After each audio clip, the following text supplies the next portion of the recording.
I was informed by one of my colleagues that in the next couple of weeks, if Liberia cannot pay the 1.2 million, the people will start sending some of the equipment to other countries that are in need. Because there are countries with competing priorities. Other countries need these equipment. The guy named one other country whose name I will not call. The guy said the people say that you don't want to give 1.8. They want to give 1.8 million quick, so the people can send anything to their country. That's why we're reaching up to General Follett to find out what is the government doing now because of this information that I got. That another 2 other countries are trying to increase the bid. They're trying to give more money for the people.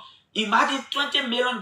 It's like somebody giving you $18.8 million free in equipment. The person say, just give me 1.2. The 1.2 million you're giving me, I'm not going to put it in my mouth. It will facilitate a lot of things to get the equipment to your country. And we're sitting here.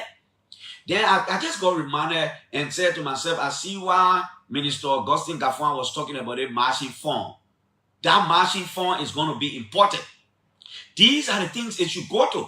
This is a marching fund kind of initiative. We won't give you 20 million worth of equipment, but give 1.2 to facilitate it. Up to now, Liberia is not able to give the 1.2. So, Mr. President, I'm bringing it to you so that you hear it. That we need to make available that $1.2 million. So we'll be able to get these military equipment here. I am told when these equipment come, it will not benefit the military alone. The police will benefit because they got some weapons. They pay the 1.2 million. And when these things come, it will be good for all. It will be good for our country. Yeah, the country is not at war with anybody, but it's good to have a strong military. A strong military is not just in training. It is also in preparedness to respond. That $1.2 million will not do, it will not make the whole country to get broke. Let's pay the money. And I hope I can get to General Follett in the next couple of days to tell me how far probably he may not want to talk to me about that.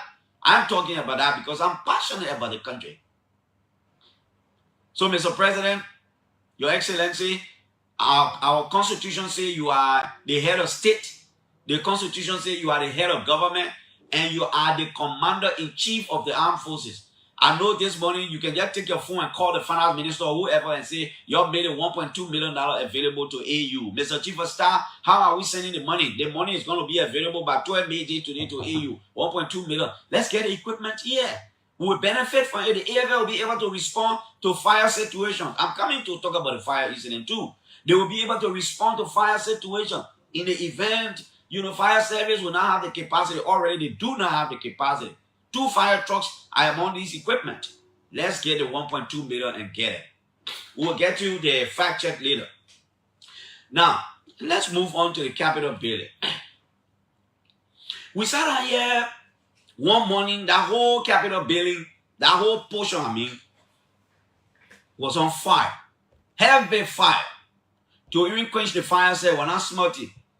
Water and Sewer were running there. SETI Brother were running there. LPRC were running there. Even though fire service, the capacity is low, but they were there. As God could have it, they managed to put the fire up. But at that time, the fire has done significant amount of destruction over there. Few days later, the legislature allotted 1.8 million to start to do renovation over there. The police started the investigation. The reason why some of us don't like to jump into conclusion. It is important for us to give the state institution because that's why I was telling people, stop accusing people. Oh, that the other person carried the fire there. Oh, that was not the right thing to do.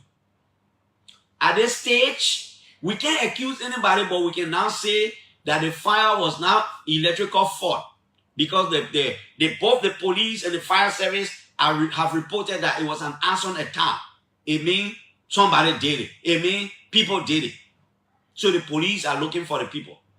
Now, what is surprising about this whole thing is that, and that there always need to be a time in the country where we forget about the partisan thing and the whole thing. We understand a lot of people from different political parties, they got these attachments. But when it comes to working for the country, we should forget about all these things. Why you think very good portion of the population here is calling for the setting up of a war and economic crime school that Joe Biden government trying to set up? Because a lot of us here believe that some of the people who committed heinous crimes during the war were never prosecuted. They are passing around. Some of them are still enjoying state resources. They are appointed in different government positions when they're supposed to be prosecuted to serve as a deterrent for the future of this country. That is the reason why if you were to take your microphone and travel across Liberia, the people say they want war crimes code, no matter who's involved. But they see people who say they want war crime code, some of them, by the time the police have a press conference, say we got people interested, we'll go after them. They all over the place saying, oh, the police want which one, the police should not get. Nobody should stop the police from going after people. It is the right of the police to invite anybody for questioning, anybody, including me. If the police get any tip-off or any evidence to link me to the Capitol building fire situation, the police should invite me. An invitation extended to somebody does not mean the person is a suspect. There are stages in investigation. Of course, when you are a suspect, you are a suspect, meaning the police have probable cause. Why that Capitol building is a sacred place. What message we sending? Are we saying tomorrow morning people should get up and go burn the Central Bank of Liberia and we say, oh, the police not supposed to arrest anybody and because the person is from the other party, that's why the people targeting the people? So somebody should just get up tomorrow morning and just go burn any public facility. Then we say, oh, all of us be laughing here. No, they're not the kind of Liberia we envisage. In as much as the police will have its own limitations and to some extent, in as much as the police will have some issues, we need to give state security the opportunity to investigate. Let's stop the kind of thing. People talking about, oh, the police should not do that. The other person should not go when the police invite anybody, they're supposed to go there. Our laws are clear. People are presumed innocent until they are convicted in a court of competent jurisdiction. That's the law. That's the law. I'm not a lawyer, but as a journalist, I'm supposed to know, and I know that there is a fundamental requirement on the rule, on our judicial process, that the burden of proof rests on the shoulders of the accuser. So if the government through the police invited you for questioning, and they take you from one stage to another and they charge you to send you to court, the burden is on the government to prove its case. Even though sometimes the lawyer says the burden can shift. The burden of proof can shift. But we shouldn't be in a country and we just think the police going after everybody, or the police is targeting certain people in a Capitol building situation. How do you know? You must say we ain't there. You must say we know about it. The police work through different means. We got the NSA here. We got the police here. We got other state security people here. Remember the people ran up the entire security section that was on duty that day, or probably all the security people at that Capitol building, they have been questioning them. Let's give the police the chance. Some of these people are going to get invited. They go to the police station. When the police question them and the police do not see any reason to charge them or take them to the next stage in the investigation, they will let them go. Let's stop what we're doing. Oh, the other person should not go there. What kind of country we have that? So we should just be doing, people should just get on and break down the law. But the same people that say anything, that the same people that can blow the war crime code trumpet. Oh, that's how the war crime code, yeah. Some people did something and they stay around here. But the police want to investigate, we say, the person might not go to the police station. What an irony. We can't do that. You rest your body small. You don't rest our body small. Let the police do its work. The other time, the police invited a group of lawmakers over there. The police let them go. The police let them go.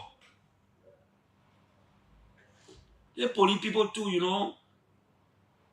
The people know how to do their work, man. You have to give them a chance. They know how to do their work. We can't do their work for them. We can't have a country. The fact that they said that thing over there is an arson attack, it means people are involved. It means somebody did it. It means people did it. They must get them. They must get them. And if there are evidences, they must take them to court and they must prosecute them. Well, if they can convict them, they will convict them. If there's no evidence, they will acquit them. That is the law. Then justice has been served. But the issue about people standing in front of the law, this person will not go, this person will not go. We can't do the country like that. No, we can't do it like that. This morning, by 8 o'clock, very shortly, you know, last week I talked to the head of the National Commission on Disability, Samuel Chuchu Dean. He said he met less than 1,000 United States dollars in the institution's coffers. The former head of the commission, Madam Pebe, called. She said no, she left serious money in the organization's cover. So I'm inviting two of them this morning. They have accepted my invitation to be here by 8 o'clock. Let's have a conversation so the public will benefit. So the public will know who's saying the fact. 9 o'clock, the executive director of the National Disaster Management Agency, Ansu Dole, will be here. With all degree of sanctity, Ansu Dole will be here this morning. Finally, Mr. President, I want to conclude on you. Mr. President, whether you are sitting on your farm in Bombing or probably to your rehab official residence, or you are at the executive mansion, Mr. President, are you noticing something? Are they telling you what's going on across the country? Are your officials telling you? Sometimes when you're going to cabinet meeting, these people can really tell you some of these things. No, Mr. President. If they can't tell you, I'll tell you this morning. The Liberian people say, I should tell you that they're not happy with your government. Mr. President, the people say most of the things you were saying during the campaign, you're doing nothing. They see it. Mr. President, are you observing that your government is getting very unpopular so soon? Very, very unpopular. Go into the streets and sample the views of people. It depends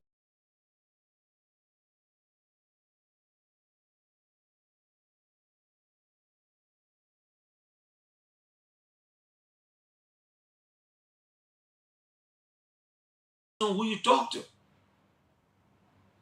The people who are not the regular colors and in the mainstream politics of the country, Mr. President, if you went to the marketplaces by the roadside and talk, your government is getting so unpopular. Some of them think your fight against corruption is just a motto. The other time you gave your officials time to declare the asset. I don't know whether most of them have been in compliance now. We need to check it up. The people think you're not fighting corruption. The people think the rule of law is becoming a disaster on you. You need to sit and have a reflection. We said some of these very things to the past regime. Some of our friends, they didn't want to hear it. But all these different radio shows and these sampling of views, especially amongst the ordinary people, the people are saying exactly what they feel about the government. And listen to me, watch my word. When we get into 2026 and the situation remains the same and the people are not changing because the government is changing, the people don't begin to praise the government for things that they will say, oh, 2025, the government were not doing it, but now, 2024, the government were not doing it, but in 2025, the government really doing it. If these people ain't start changing their mentality against the government, Mr. President, you know what will happen? People will just be waiting for 2029. When the human being reach that stage now, you can't do anything now. Yeah. When people reach that stage about just waiting, no.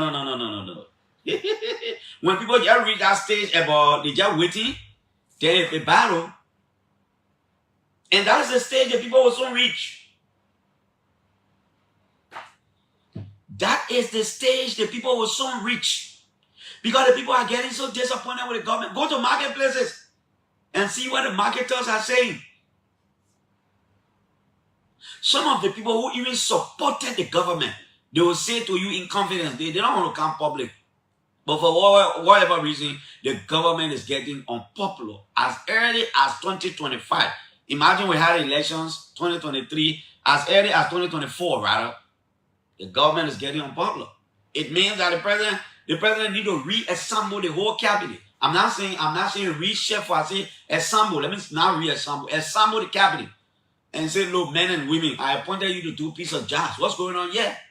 The people getting disappointed in us. What happened? Mr. Minister of this, talk to me. What are you doing in your sector?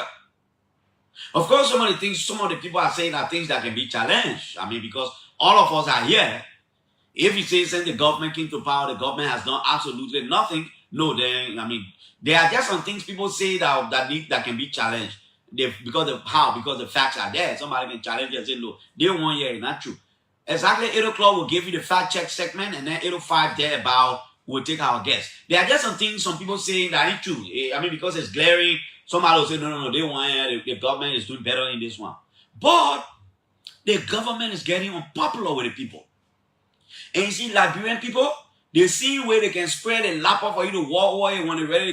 They can talk. Liberian people, they can have their feeling. They can talk. And the way I see things, Mr. President, if you don't put hands on deck for a lot of things to change this year, and we enter next year, 2026, people will just be waiting for 2029. How do I know? Because that's how the politics is here. At that point, I don't care what the government do now. People will just feel that, oh, that campaign thing you're doing now. The government must deliver. The government must deliver. The government doesn't deliver, the people will change their mind. The president of the University of Liberia, Dr. Lale Mapaya, has been inaugurated as the president of the university. She's expected to keep the ground running. She says she will do everything to revive, to restore, to make the UL better. My friends, on my birthday, let's reset the button. This is the OK Morning Rush on 99.5. You can call us now and let's have a conversation on 0.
Seven 7009955 555026995 number 1.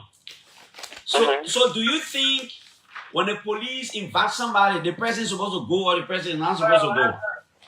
No, there are ways that president of each can operate with the police. They don't have to be in prison. You can use your lawyers to do that because they are president of interest in suspect, so they cannot be arrested. Why, if the police want the person of interest in him or herself? I'm now a student of how you call it, in criminal justice. So I mean, I might not be an expert in that area. But why if the police want the person of interest himself or herself to go? Because the police want to have personal interaction with you, as per probably the information they got on you. So that level, the law or the justice people to tell the people to understand, but that is the fact. That is number 1. No. Wait. That is not number 1. You not if you're not a student of criminal justice and all you do not understand what you're saying, then why are you bringing it up? Don't say a level of criminal justice people. You provide the public education because you are saying 1 minute. You are saying persons of interest cannot be arrested. They don't even have to go in prison. They can even send a lawyer. So I'm asking you now, why is the police, as far as policing and investigation is concerned, because you're talking like expert, why the police say the person of interest must appear before, or because we want to have that interaction, we want to hear from him or her? So, Mr. Jackson, this is why the laws are there. The laws are there to be you. What law now? Quote the law, chief. Don't come leave me here with something say ghost. You go do your research. Because from your initial statement, I thought you were an expert in this field. The man won't run away again. Yeah, because I thought you were talking like an expert. That's why I kept quiet for you to provide public education. Hello? Yeah. Good morning, Clarence. Yeah, good morning. My man, you hold my man next to the line and you run away. Yeah, but Blake, the way the man was talking like an expert. I thought he come to provide education. I thought he was going to provide the education. And that's the dilemma of the airway. You got people calling to be expert, and if you hold them just by the principle that they themselves preach, they are not able to defend themselves. But anyway, I want to join you this morning, Clarence, to also call upon the president to mandate the finance minister so that the AFL can get those equipment. When you talk about $20 million, and we are spending just 1.2, that in business is called maximization of profit, maximization of benefits. So if that is the truth, I will also join you this morning to call on the president that $1.2 million should be given so that we can have those equipment, especially so we are talking about two, you said massive fire trucks. Yep. That which we need in this country, ASP, we need it like today. So I will call on all the actors in government to please look at some of the priority things that we need in this country. We need our armed forces to be very strong, and we need this fire equipment to help fight fire. And let me join you to say this. I supported this government. I'm not ashamed of it. I will want to support it anytime again. But Clarence, I'm also joining to say, yes, the fight against corruption, in my mind, I think the president has lowered his gauge. That, in my mind, is a problem. The way he started, the vigor that we all have, I am not seeing that posture any longer.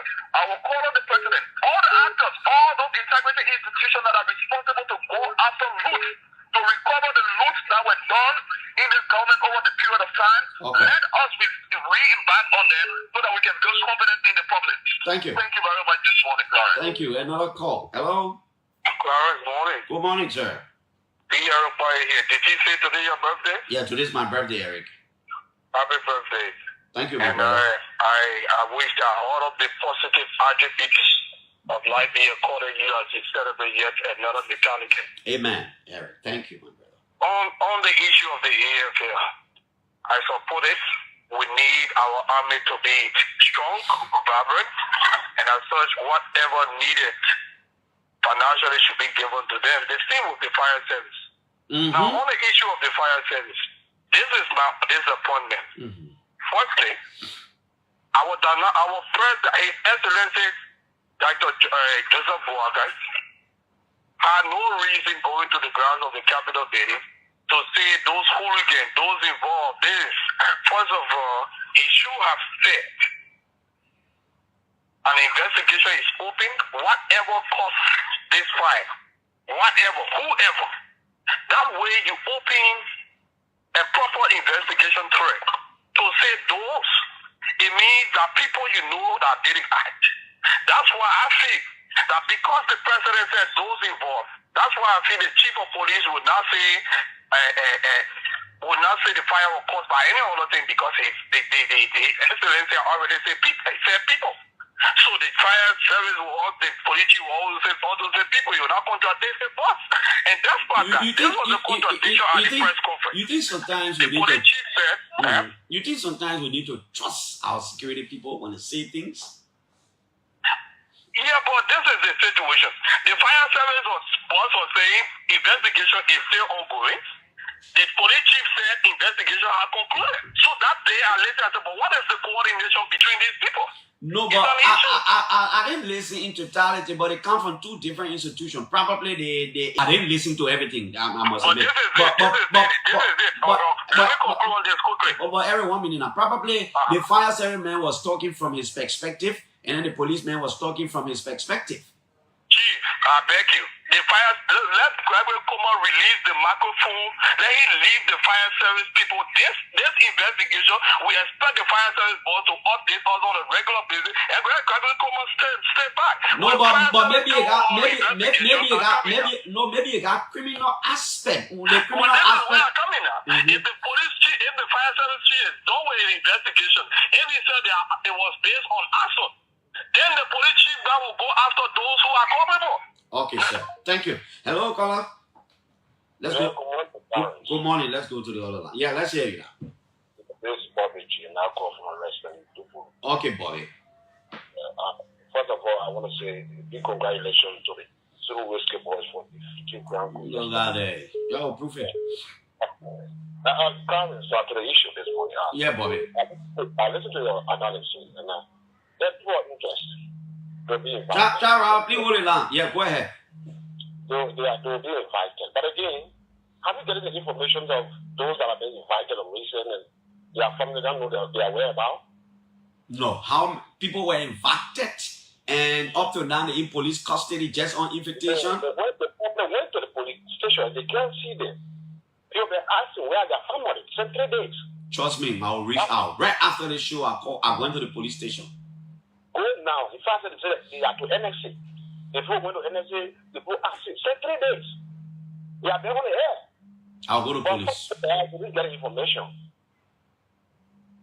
Wow. Yeah. No, keeping people for 3 days. No, I have to reach out to the police. If this is true, we'll take the fact check. This is the second to the last call. Hello. Good morning. Good morning. Good morning, sir. Let us say happy birthday to you. Thank you, Uncle. Okay, so Can you just call your name, sir? Yeah, my name is Charles Ramos, and Clarence, you are a very skillful talk show host. I like the way you made the first caller, and when his meeting finished, the time you hear his neck, or he ran away by himself, or the network, save him. But yeah, he was skillful. But again, investigation has stages. Now I listened to one politician who just called Eric. Eric is a politician. He came from his whole view of political, right? You say politician. I'm a criminal justice student, so okay, let me hear you now. Yeah, so I got understanding in what I'm about to say. So, according to him, the president went and the president was straightforward and said, hold against him here, they bring them there and we'll bring them the book. Fine. That was the president, right? The president was political, or he was angry, or maybe he said it the wrong way. But if Mr. Tupa is invited, and the police believe that Mr. Tupa, was involved with burning the building, the police will not manufacture evidence against Mr. Tupa. The evidence will be adduced in court. Mr. Tupa will have his legal representation to challenge the police accusation against Mr. Tupa. So it's not anything because the president say it and the police cannot contradict the president, and so they have to say it's an assault, and then they will accuse somebody, and that person will be guilty. No, we don't get juvenile justice here. We got court here, and the man who Eric know that they are court here. The court will be very independent. So the court will say, okay, because the president say we cannot make the president look ugly, and so we'll find people guilty. That's not the kind of court we get in this country. Okay. So that is the first thing. So let them take the politics out of it. Let us go to this. But I want to say one thing. On the issue that had to do 1.2 million, very little, 20 million, plenty. So we need it. Parents, the talk show hosts do not run the country. Their views is not a view of all the Liberians. It's not even the working of the government. The president said that. So because you believe that 1.2 million is too little, we'll benefit 20 million equipment. If I was the fact, we don't know the fact. But you said school. Was that a priority? Who told you the million equipment? Who are talking on here? You say what? What do you know? When a groundbreaking took place in Lofa, you said we should go for priority. So school was not priority. No, you lie. You're not saying it true. Wait. No, wait now. Wait. Bossman, get away. You're not coming to tell lie in my presence when I hear, right? The first thing I want to correct you on, the scene where you think when I talk is not a representation of the whole country. When you talk, it's not also the representation of the whole country. But it should not stop all of us from talking. Talking makes our democracy healthy. Secondly, I did not say school was not a priority. I was speaking in context. I said it is a good thing for us to break ground to want to build a regional university. But it will be better if we get the local university to a level that it will function to incorporate people from all the countries to go there. I said we have existing schools in Lofa. I even talk about the training center in Feasible, and I talk about the Lofa University. I said, if we want to use any, why are we building new university? And I said, why if the president started the project, he didn't end it until another president comes in and the president doesn't see it as a priority, our money will be wasted. Let direct our enemy know are coming now. But I did not say school. Mommy, I know the importance of education. How will I say school now priority? You lie on me. So, Sariana coming and talk about tomorrow. We use the very people who just talk about off-budget spending. So, and I agree that Jefferson went there 5 months ago.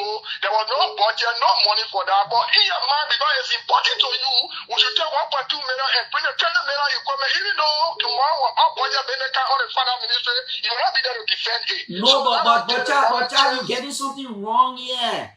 That I am saying the equipment Liberia should find money to bring the equipment. I'm saying the finance minister to go steal the money.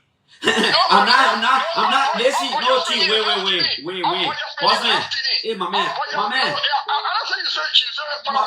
But listen now. Listen. I'm finished here. I am saying, I'm not saying the finance minister to go steal. Neither am I saying, neither am I saying they should do our budget spending. All that I'm saying is, what? But if I say Liberia should give 1.2 million to get equipment here, are there now ways that the government can get money through referral procedure? The budget has been passed, it has been signed by the president, and all these kinds of things. Even though we are not seeing the budget yet, so you think I tell the finance minister to go boss and save and take money off?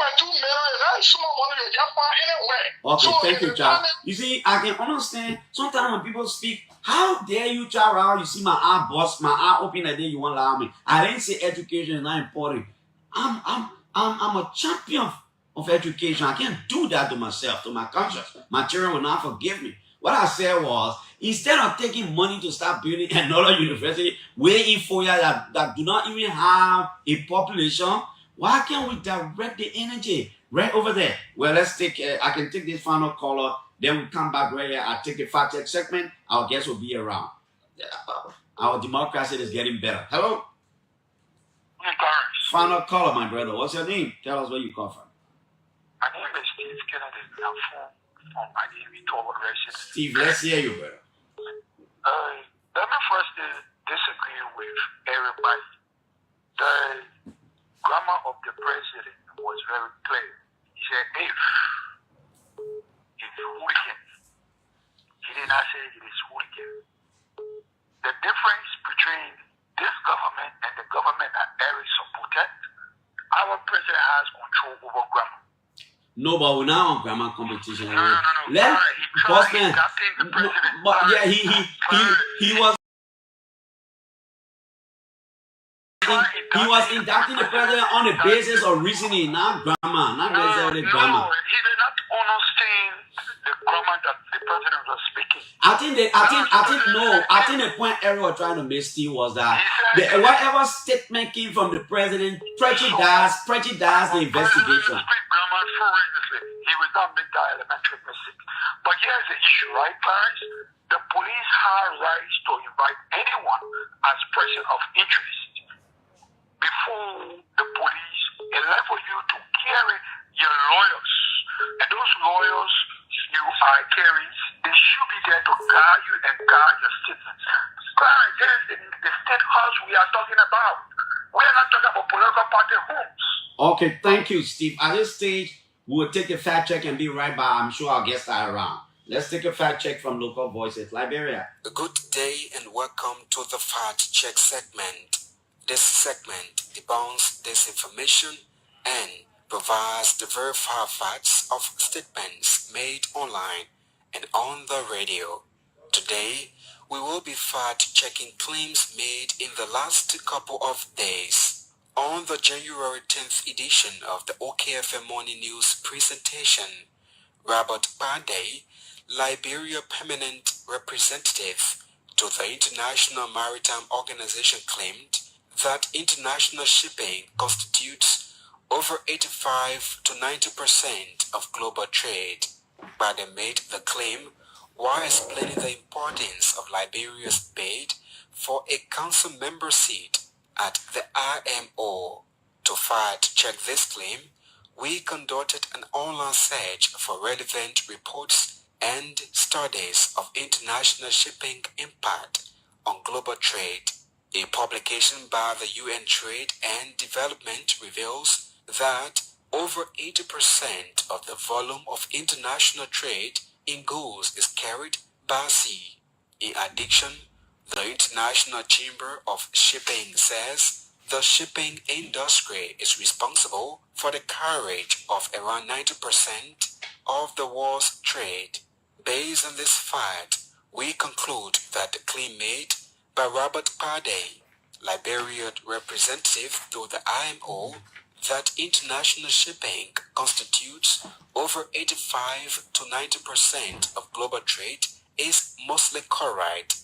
Statistics from the UN and the International Chamber of Shipping show that 80 to 90% of international trade in goods is transported by sea. On January 11, Martin King Colley claimed on Facebook that the appropriation to the National Legislature for just legislative committee hearings alone jumped from US $3.6 million to over US $13.9 million in less than 11 months in the previous year. Martin made the claim while frowning at the legislature for what he termed as wasteful spending in government. We have verified this claim by reviewing the 2025 draft national budget on the website of the Ministry of Finance and found it to be correct.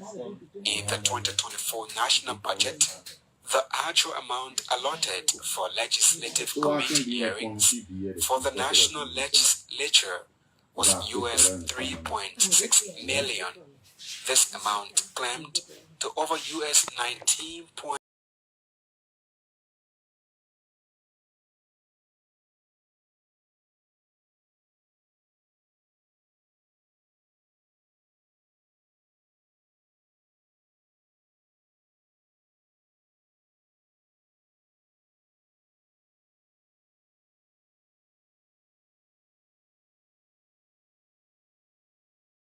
Legislature spent over US 19.9 million or more than the US 3.6 million that was allotted to them in 2024 is correct.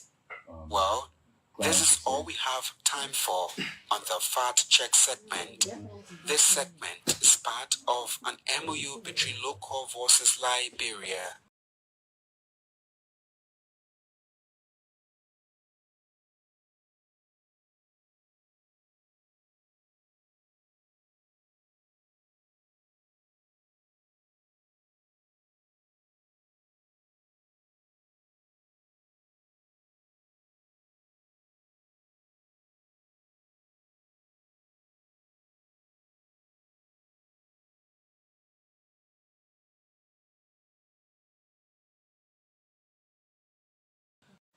Liberia, Twitter at LVL-FactCheck, and go to our website at www.localvoicesliberia.com. The founder or partner had no say in the editorial decision leading to the production of this Fact Check segment. I am Siawe Miapu. Thanks for listening. Goodbye. Okay, thanks to Siawe Mampo. Our guests are here, but out of courtesy, the Chief of Staff of the Armed Forces of Liberia is on my line, and I will take him because I was talking about the military equipment, and I insist that I'm just doing this out of courtesy. General Follett, good morning. Good morning, Clarence. How are you today, and happy birthday? Thank you. I'm doing good. You wanted to say something? So, Clarence, let me firstly apologize to you. I was in Lofa, where I come from a few weeks ago when you were trying to reach out to me. Yes, I've been sending you numbers of text messages. That's That's it. You are very much correct. The signals were really bad up there where I was in my village. But let's get to the issue, Clarence. Let me put it this way. The last time I talked to Mr. President, I would tell you, and that's the truth, he was really mad. Mr. President looked at me and said, General, are your equipments not here yet? I said, no. He said, how? I thought this has been done ever since. That was 3 days ago. The president was really mad. Somebody is not doing something right. There is a disconnect from somewhere. Am I correct that the equipment supposed to be $20 million and it's $20 million worth of equipment, Clarence. And let me just give you a quick history again. Quickly, because I'm coming to my guest. In 2017, 2018, I worked at the African Union as a defense attaché. I was the first DA in that mission from Liberia. And all the time I was there, I served as chair of the military staff committee. We made this case ever since when I was not chief of staff. We told these people that our country needs assistance. We have this bulk of equipment sitting here, and some of our countries, don't have the ability to purchase this equipment, from our own country coffers. And we made a case. Now I became chief of staff. I went for the chief of staff defense conference. I raised the issue in plenary again. And the chairman said, look, Mr. Chief of Staff, you got a case, but we want to send it to the Commission of Peace and Security so you can discuss it further. And we made a case. Fortunately for me, the foreign minister, Beslo Yanti, a very astute diplomat, went and even made a stronger case, when she was informed. Now we are promised these equipments, okay, 20 million. Not just military equipments. We're talking about earth-moving equipment for our road work. We got front roller, we got flatbeds, we got compactors, we got fire trucks, we got APCs, we got tactical vehicles, assault vehicles. And the good thing about it, you're talking about 3 years spare parts. 3 years. Spare parts. Spare parts. Everything comes with spare parts. And that's what Mr. President was vexed. What are we supposed to do before it comes? The only thing we need to do is to transport the equipment. That's all. How much? The African Union needs nothing from us. We got a focus person, one Melvin Joseph is a focus person that was being allotted to us by the union that this guy is the contact person. He went to work. He's there with the shipping company. It would come in both air and sea. And the guys did a quotation, 4 different quotations from 4 different companies. And we took the one that was best, probably the least and the best one. And the people are just waiting. It's 1.3 million, not 1.2. 1.3 million scored against 20 million is what we're playing around here with. And that what makes the president was really mad. But I got a word from the minister of finance. So he said 3 days ago the president reached out to you and was mad, even though I reached out to the president. Even though my sources are telling me that the president instructed ever since. So what happened now? Well, I don't know. There was some disconnect. There was a little transition. I talked to Minister Gafuan, and let me put it this way. Honorable Gafuan too did not even understand the entire nitty-gritty of this whole thing because he just took over. Thank you, General, for that. He said, but Chief of Staff, I think we have done this. I said, no, Mr. Minister. Then when he checked it, he said, no, that has not been done. He said, we dropped the ball. That was his exact word. That means from the ministry. Thank you. And he promised me that the equipment would be transported immediately in the presence of Mr. President. So that's where we are right now. Thank you, General. I appreciate it. Well, thank you. The fact that you called me after my almost 2 weeks text messages to you, thank you. So it's 1.3, now 1.2, and it was good to correct that. Now, but the other thing is, come to think about some of the things the men talking about, and I hope the other guys are listening, Charles Rabo and the other people. I didn't even add that because probably my sources did not say that one to me. The man is saying the equipment are not just military equipment. They have road building equipment, front hand loader, and all you gonna need. Just for transportation, 1.3, that's all we need. The chief of staff said, I said it. $20 million worth. I hope we can do the needful. Well, our guests are here, and we'll move up to them. They will introduce themselves, and then we can move on. This is a frank, private, very good discussion. I decided to get 2 of them here so that they are constituents, and all of us can benefit. Madam, you want to introduce yourself, please? Who are you? Thank you. Good morning to the peace-loving people of Liberia. Good morning to persons with disability across the 15 political subdivision. My names are Ambassador Denton Doma Pebe. I'm the former chairperson or ED of the National Commission on Disability. And Denton was certificated as a Young Ambassador for Peace as the result of advocacy for the rights and dignity of persons with disability by the Youth Federation for World Peace on International Peace Day in 2009. So far, I'm a person with disability, physically challenged. I place my left hand on my left legs to walk. I don't use any assistive technology. Thank you so much. Okay. Yeah, let's hear you, sir. So my name is Samuel S. Dean Sr., and I'm the current principal of the National Commissions on Disabilities. I come from a background of social work, a former representative candidate for District Number 8, and also a disability expert, and now a leadership expert, and basically a great Liberian. That's what I am. Okay. First of all, before we go anywhere with the show, Madam Bebe, do you share anything common with Sam? Do you think you got anything in common? Too many things in common. Talk about some of the things. Like I've always said, what unites Mr. Dean and I is more than what divides us. We are persons with disability.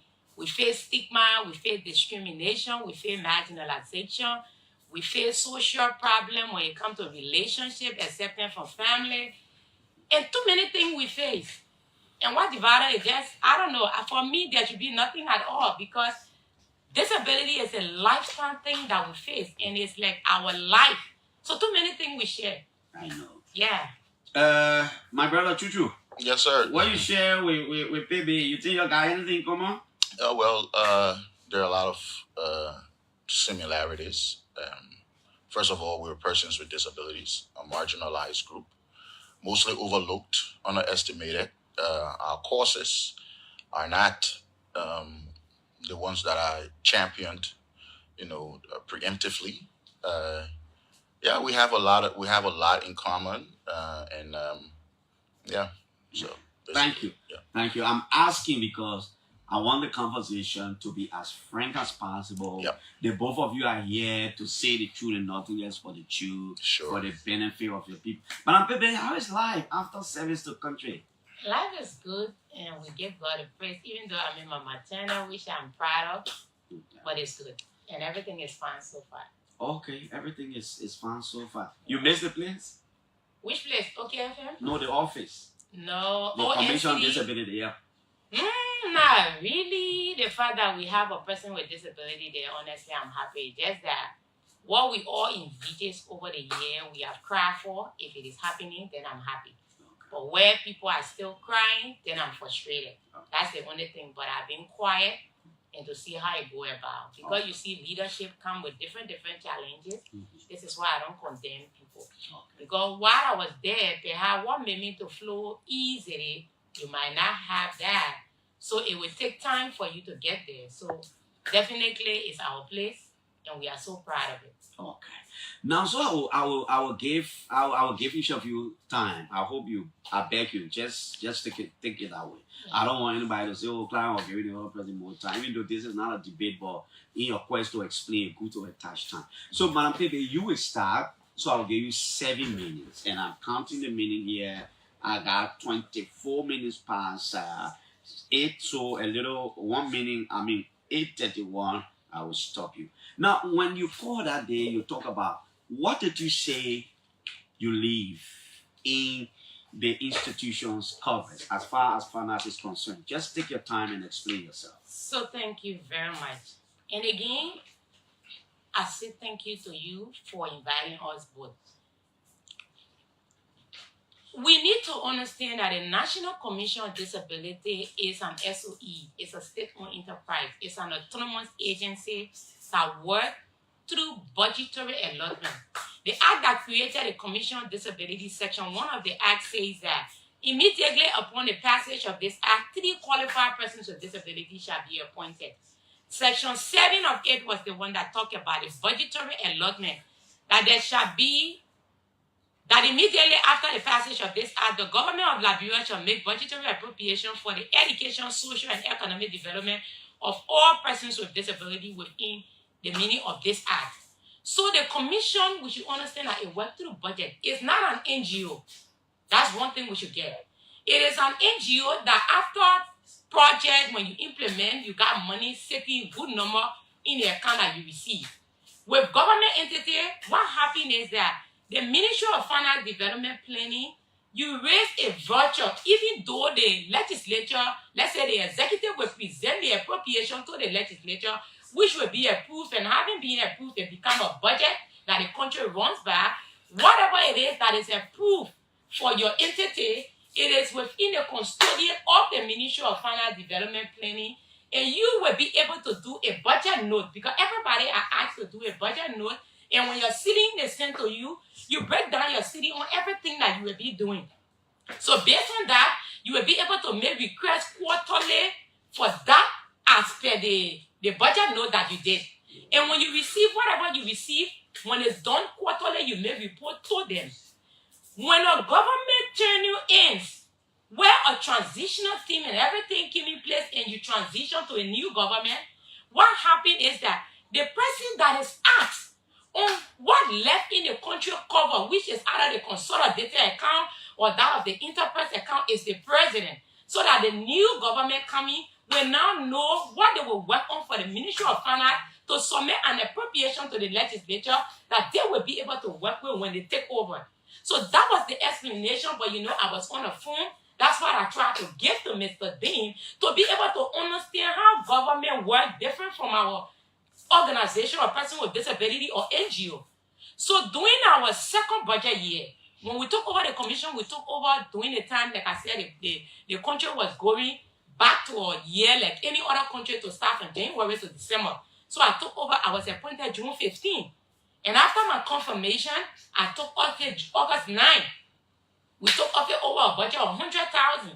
So now, the reason it was 100,000 because my predecessors were there for 6 months. So she had used part of it, and our particular portion was the one left for us to use up to December as we return to the final year. So that's how we took over. So one of the things we said to ourselves, how can this 100,000, even though the budget for the whole year was around 200 plus thousand, but we met this, what can we do now to be able to ensure that it go forward? That's how the issue of a National Disability Summit came about. One thing is further that I will talk about is the structure of the National Commission on Disability. When my predecessor, Mrs. Dennis, was there, NCD had one coordinator across the 15 counties. They sing with the National Union of Organization of the Disabled, which is the civil society arm of the community, because these are the two arms that run the community of persons with disability, the civil society and that of the government arm that was enacted by law in 2005 December. So these people have structure across.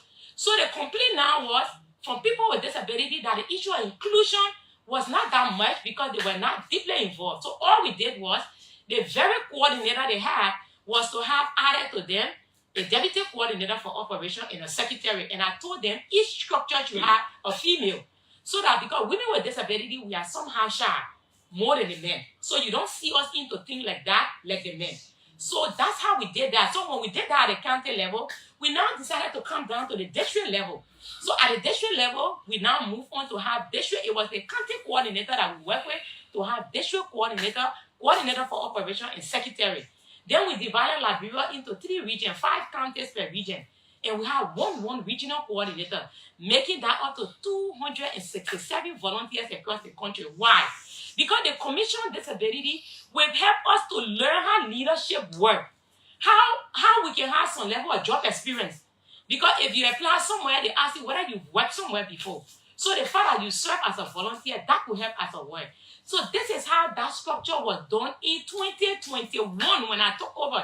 So the National Disability Summit that was held in December, that started on the 3rd of December, which is the International Day of Persons with Disability, which was graced by the president, because we have said to him, we want to come up with a roadmap that will be able to help government know what we face from a grassroots approach. Okay, Madam Pepe, so that we don't lose focus, you will explain more of that because you got just 1 minute. But so I want you to just end up by that money aspect. So this issue of the money, this is what was okay? Go ahead. What was, because the transitional team gave us a template. Mm-hmm. So the template here, they have National Commission on Disability Entity Revenue Generated Entity.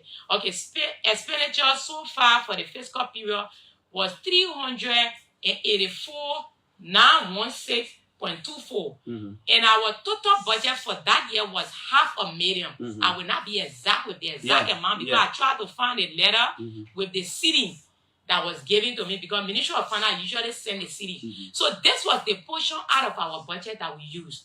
So the rest was what we reported to the transitional team at the time this document. What you reported? Us. In a document, it's about, it will have to be, so it's close to 300,000 that we left. But here on the form, what I'm seeing here is the expenditure portion that is on the portion. So, but the total CD was it was 500. So in short, you still insist that what you left in the institution covered was huge. A little over $300,000. Yeah. Okay. That anybody who took over supposed to access that money and start working with it. But you know, the government don't work like that. That's what I want you to get. When you leave that money, it is with the actual Ministry of Finance should be able to call, or maybe Central Bank should be able to call. But one thing we did quickly that I will talk about, the account you talk about at LBDR, we never had an account with LBDR. From the time ECD was established. Your time is over. But I was talking from the perspective that what you left. What we left what a CBL, what a Ministry of Finance, but what you left in the institution's account is a little over 300,000. Yeah, Mr. Dean, let's hear you. You got 7 minutes. Thank you, Clarence. I sent you a song. I'll play the song at some point. You send it on my WhatsApp. Like, don't start number? Don't start number you use? I think so. Okay, I will find it. Don't worry. Let's hear you. 7 minutes. Yeah. Okay, so first and foremost, before I delve into this conversation, I would just like to set the basis for this dialogue. The basis for this dialogue was the fact that Honorable Detoan Pebe told us that she left 300,000 in the country's, in the National Commission on Disabilities coffers. If you do a calculation, she said that the money that was allotted was 500,000, right? And the expenditure was about 300,000, right? She said a little over, but she said 500,000, right? And then they expended 300,000, right? Am I correct? Well, maybe we need to go. Is yes, that what you said? That's what she said. The expenditure was 300,000. Okay. So if you do the math, you get to know that $300,000 didn't leave in the bank account. Okay. I also wanted to make another disclaimer. The National Commission on Disability is not an SOE. An SOE is a state-owned enterprise, and that's one of our dreams. We wish to graduate the National Commission on Disability or state-owned enterprise. We want to harness the provost of the assistive technology market, which is about $38 billion. Maybe start with the Mount River Union, 40 million population, and then graduate, to the 1 million persons with disabilities, and make sure that we get our people off dependency and a spending agency to being a state-owned enterprise. But right now, it's not a state-owned enterprise; it's a spending agency. 1 minute, Samuel. Yes. 1 minute. Let me just get something clear, right? Yeah. I'll come back to you. In fact, I will still give you time, right? But let get so, Madam Pebe. I want us to get the reason why both of you are so the public are an understanding. I'm not a student of finance, but there are fundamental issues I understand. Madam Pebe, that money you're talking about that you left there, are you talking about bank balance or balance in appropriation? Balance in approved budget because it's a government entity. Okay, so you're not talking about bank balance. That's why I said government entity, not NGO. That NGO you need bank balances with. Government entity, you work by appropriation and approved budget. Okay, let's go ahead. As we move on, we'll understand better. Okay, so this is why it's happening. The misinformation and disinformation that is circulating in the corridors of the community of persons with disabilities is that Honorable Pebe left $300,000. So you're supposed to enter the number or carry the 40 before I cut you off. Yes, left $300,000 in the bank account, which are embezzled.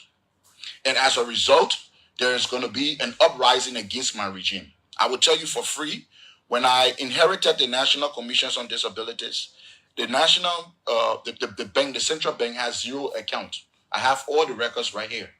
You understand what I mean? It was not until May that I made appropriations to hit the ground running and start to provide subsidies. Because you see, In the National Commission on Disability, there are quarterly subsidy. There are quarter subsidy that the commission use, to provide assistance for the organization. I talk about the 78 organizations and then individuals. You understand what I mean? So we had to hit the ground running and ask for a percentage of the money, because at that time it's just that the few days the government will be giving a whole percent of the money. But at that time the government will only giving a certain percent of the money. You understand what I'm saying? I just want to make a disclaimer about something. Madam Pebe claimed that she left $300,000 in the bank in 2023.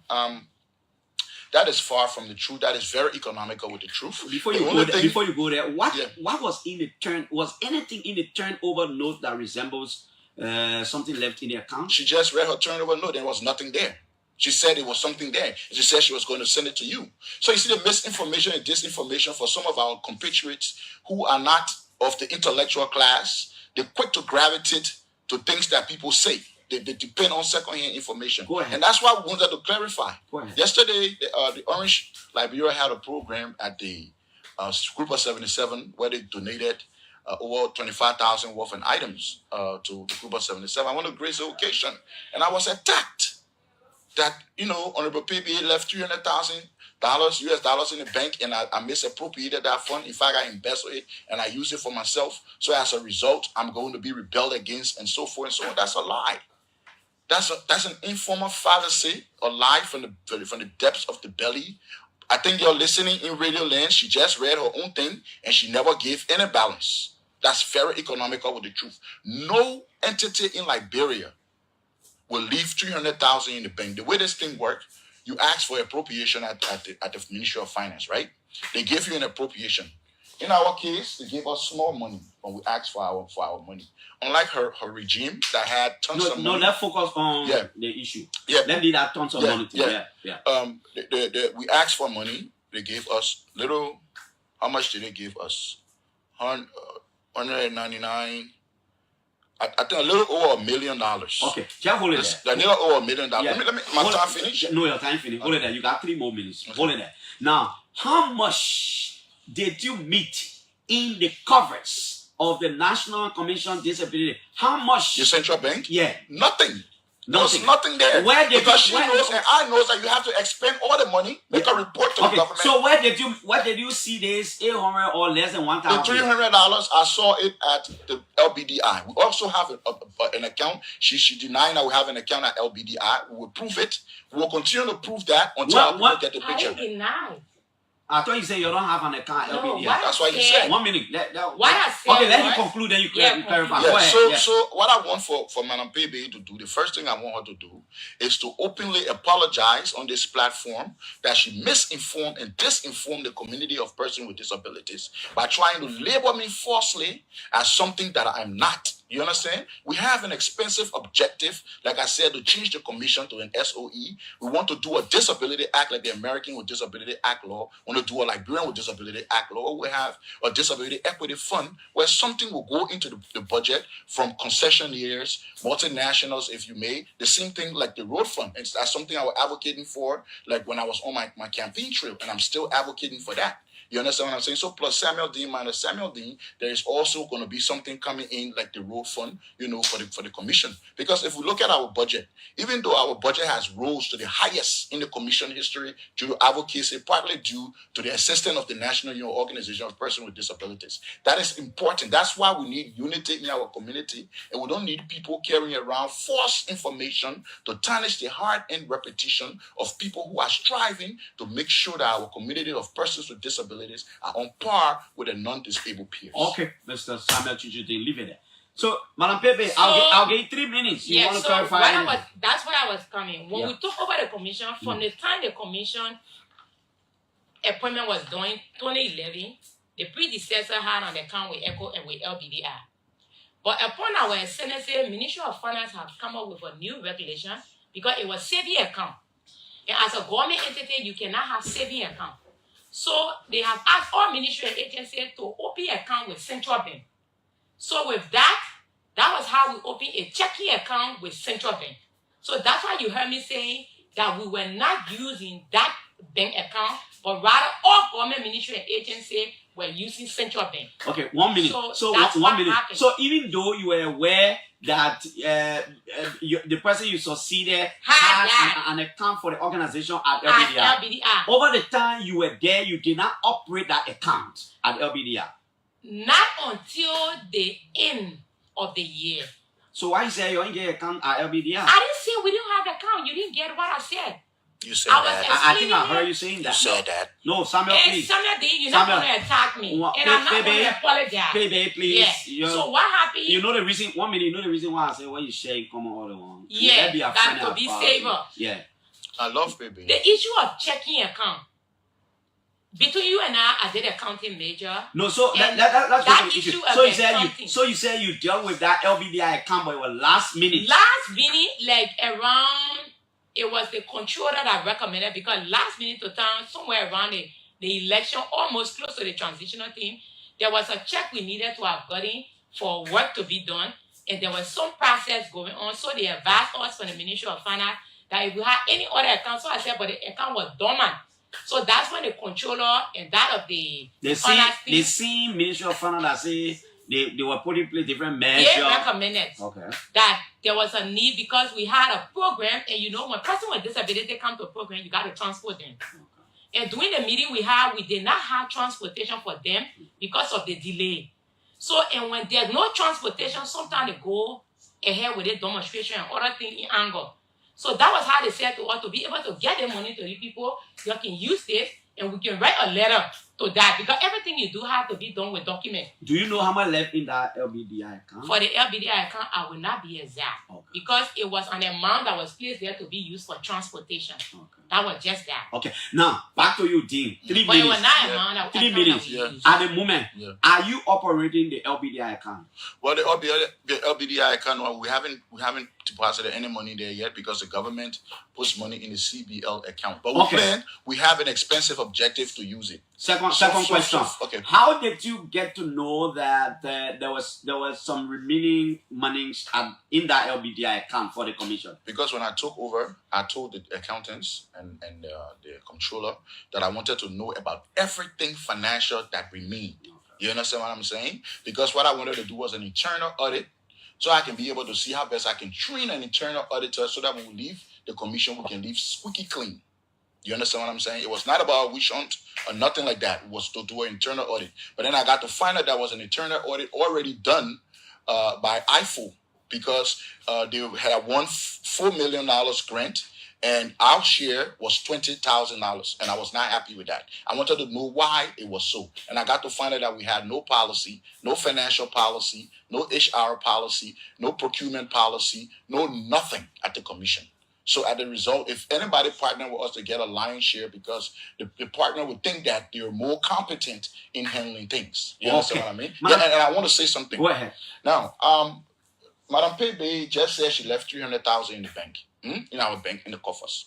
In 2023, there were frantic efforts made to Madam Pebe, and she's right here, International Week of the Deaf, to celebrate the blind.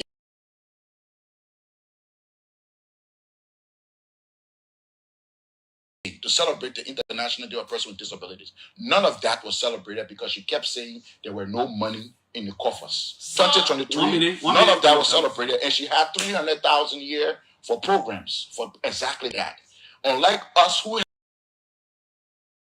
had only $25,000, we did the proverbial 5 loaves of bread and 2 fishes, and made sure that we celebrated all of those days. Just imagine, 300,000 could not celebrate the International Day of Persons with Disability, the Working Safety Day, and the Day of the Deaf. You understand what I mean? I could expand further and insinuate what this $300,000 was known for, but that's not what we're here for. Okay, hold on there. Madam Pepe, 1 minute. So you didn't leave any... Let me just come into what he said first, right? Yeah.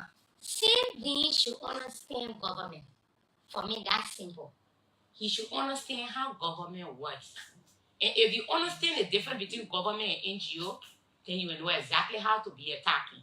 And nobody, since Sendin took over the commission, I have appeared nowhere to say anything negative about Sendin, because I don't care how he runs, what he runs. Sendin know I know him.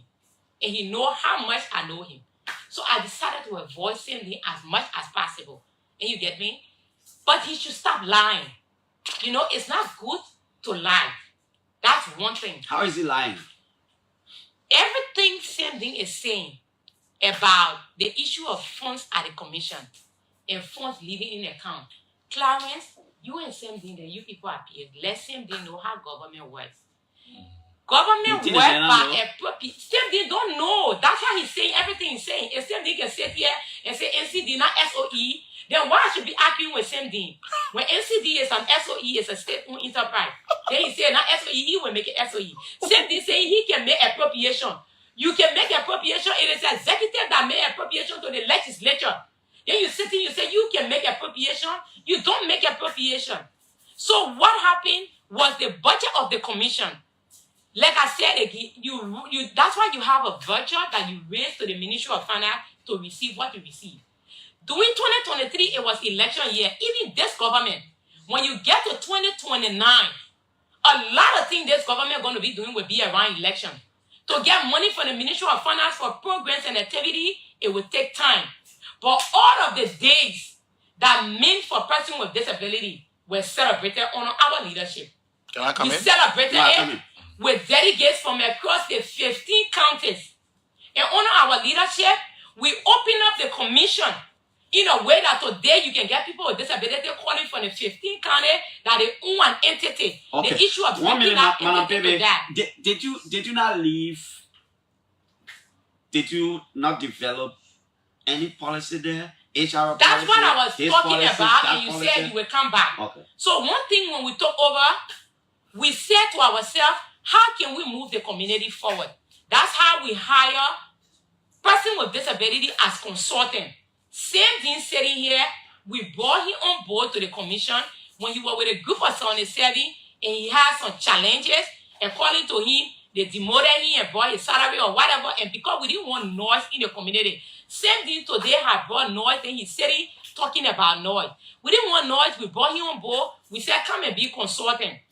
But when he came, the idea he had, because he used to bring wheelchair to Liberia when he was in the US, I said, okay, what we'll do, you will be an assisted technology. What portfolio can we put for you? What's your qualification? We did all of that. Same thing was employed with the commission 2022, July 18, as consultant.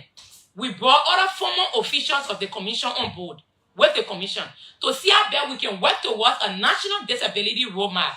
His colleagues worked along with us very closely, and that's how we developed that national strategic disability roadmap. That roadmap, we now work with the UNDP to also review the national action plan to align it with the disability roadmap that we have government. That was a 5 years project, a 5-year document policy.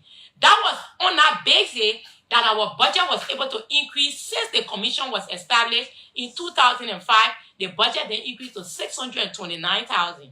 That's what led to our increase. The appropriation for 2023 was around $600,000+ that was appropriated, but at the legislature, when it was approved, it came up to 570 some more that I can be Okay, exact. Madam Pepe. So that's how it works. Let me so let me simplify. and like we got an NGO that we're running. Okay, again, And I'll ask. and last year, he been coming on radio and saying that I didn't make money, I made $0.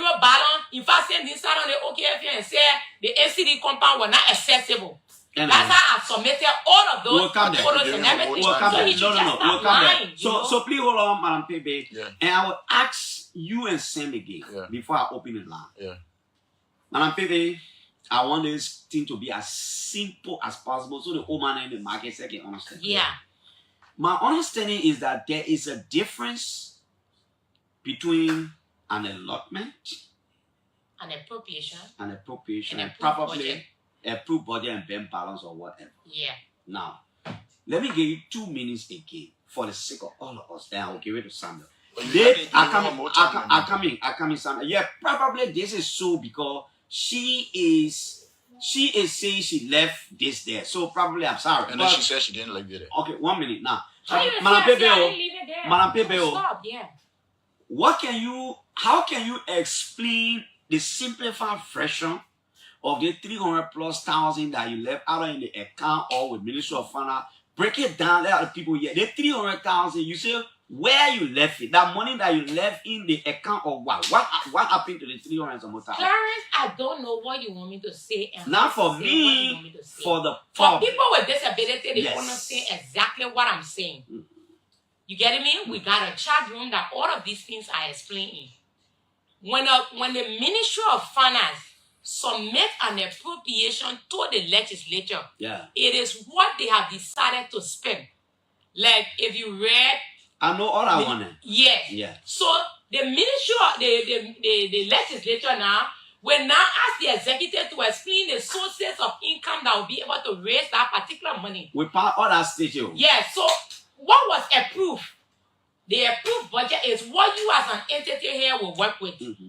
So during our turn, in this document that I sent you, like I said to number 3, when I look at when we got a template, we were told to be able to break down what we were able to spend and everything and what were left over with government.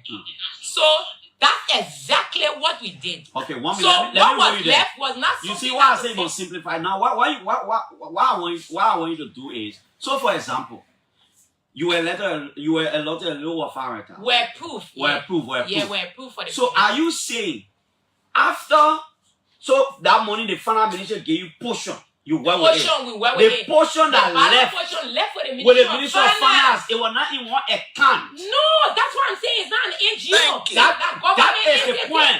That is the That's point. not the point. No, I come in. No, 1 listen, minute. Clarence, 1 minute. don't make Madam, it look. no. Wait, please. The disabled Madam community Pebe, know the difference Madam between Pebe, government and NGO. Madam Pebe, can Yeah, you just listen. let's do. I'm not sure this show is. I don't want for two of you to shape blame, right? I just want clarity. Yeah, so that's the I'll clarity. go there again and Chuchu, you please get a chance more. So the point is, the Ministry of Finance approved. The legislature approved, not Ministry of Finance. They appropriated. Okay. Yeah. The Ministry of Finance appropriated the money for you. They gave you portion. Yeah. The 300,000+ that you left there that they were left with the Ministry of Finance, they didn't give it until you left office. That's the money that left with government. Okay, thank you. Chuchu, Dean, any clarity? Government. Any other thing you want to say? He sat there and say account. I Yeah. didn't say account. Anything you want to say? I want to say that, Madam Pebe, when you asked me the question, how much I met in the account, Yeah, I said account. and Madam Pebe called and said, I Yeah. met 300,000 in the account. She said The that. disabled people attacked me yesterday. They say the 300,000 that Madam Pebe left in the account, and I steal it and I use it, it will rise against me. Okay, 1 minute. Let me hold you there. So the two of you probably all are missing out something. You know, But, 1 minute. I 1 would minute. disagree with you. Chuchu, wait. You gotta give me time to talk. You will talk. You gotta give me time to talk. You will talk. Yeah, 1 you're not minute. being fair to You me. know, Yeah, you're not being fair to yeah, me. you could say it that way. You're not being fair to me because we spoke English here. Wait. 1 We minute. spoke English here. 1 All of minute. our educated people here. 1 minute. Just wait, Chuchu. So I'm holding Pebe a lot because I wanted her to really explain. So what she's saying now, and the truth is, when you call that money, we're talking about what left in the account. Yes. And you say you left a little over 300 But pounds. Clarence, Yes. I one said minute. to you, 1 minute. NCD I know that. government entity One budgetary minute. support. I know both. My statement was I know clear. both of you and I agree, but I will be honest No, with go both of you. ahead, I'm So the other thing is, so what is clear now is that the over 300,000 you're talking about, that money you left in the account. No. 1 minute. Yes. That money that Samuel Chuchu D saw in the account he's supposed to take. No. But all you saying, the money Fana gave us on the balance that left with the government that they never gave us that it there. That's it. That's what I said. That's why you And I say. said it that Samuel, let day. me give you 3 minutes. You know what? So, I don't know. I got a theory on what was the 300,000 that was supposed to be for program or used for. It was used for campaign. She campaigned with that money. Oh my God. She never used the money for the International Day of Person with But Disabilities. she said he left to Fana. No, all she they want, campaigned with the all money. they want to use. Yes, she campaigned with this money for programs. She bought 78 motorbikes.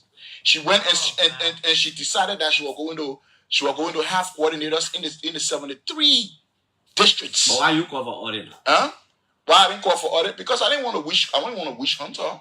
And you understand You what were I'm not saying? wish hunting, or you just want you You would know, have. listen, let me tell you something, Clarence. When I inherited the National Commission on Disabilities, I inherited the National Commission on Disability on the mantra of unifying the community. We have the International Working Day being celebrated by Bien Kota on the one hand and by the National Commission on Disability on the other hand. We are one country. Why are we celebrating programs that are meant for national solidarity in bits and pieces. Okay, you understand what I'm saying? Let me hold you there. But you gotta let me land, my man. He said so. No, 1 minute. We can't. Listen, we can't do this show like this. I mean, you're winning. We'll continue to say it because that's what you did. And she even labeled those people. Listen to me. Let me ask you something. No, I want to. She labeled these people prominent volunteers. What we do? Yeah, we need to take a break. And now these people want to believe that I don't want to have nothing to do with them. There's no money. We need to take a break. You understand? She labeled these people prominent volunteers. Who calls people prominent volunteers? Your match. Institute of Liberia, the training arm of the Liberian. Samuel and PB, you know, I invited you because, and you see how I talk. Because you lied on me. 1 minute. You lied. Samuel Day. I Samuel. want the public to be the beneficiary. And you see somebody behind your interpreting. I didn't want the show to end that way. You let calm down small. Yeah, but I hear. Pepe, you ever? I come in 1 minute. Were you part of quizzing team in your school? I was part of debate and many things. Samuel, were you part of quizzing? Samuel, I'm not part of nothing. No, I asked Samuel, what were you talking about? I want to. You see the information she carried around. But that's 1 minute. That's informal fallacy. 1 minute. Yeah, show it. No. Show it. Wait. Can't give me a song. Yeah, show it. Show it. Listen. Yeah, what song? Listen. You being economical with the truth. Listen. You're a liar. Listen. So you see, if I just leave a man like you, like this, you talk, two of you, your people listening do not feel good. No, because you know what happened, Clarence? Clarence. The way same thing going, it gotta be very wrong. I'm a soupist. No. But I'm just diplomatic with same thing. No. Because he got too many bucks and he's not seeing it. No. What are you doing? You keep on and you are sitting here. I gotta come in. There's another sign language interpreter. You know, I will give you the time for the clarity, don't worry. Yeah, but you know, she has lied on me for the community. Come on, I got to protect. Why to play? To play roll a story on me. To play roll a story on me. To play campaign. To play work there, right? He has come back, right? He wrote a story on me and did an investigation. That's a lie. Can we? Listen. You know how I'll do? You know how I'll do with both of you? I will sue you. You know.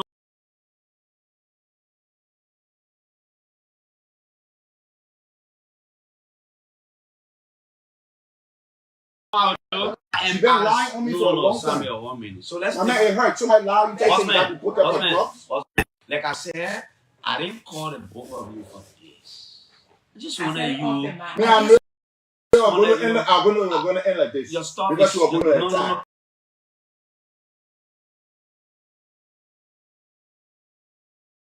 They will not enroll our leaders in your community. Samuel Dean and PB, you are leaders.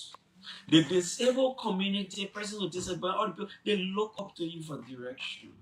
When you come in the studio and you begin to do what you're doing, when you go back to the office, they will leave you. I beg you, you can't do this. Yeah, I can tell Samuel, I apologize to you. Madam Pele, I apologize. You'll calm down. Yeah, definitely. You'll calm down. We gotta end the show. We gotta be as safe as we shake each other's hand. You gotta. That's the reason why. You know, I was setting the basis for the show and said, "What do you have in common?"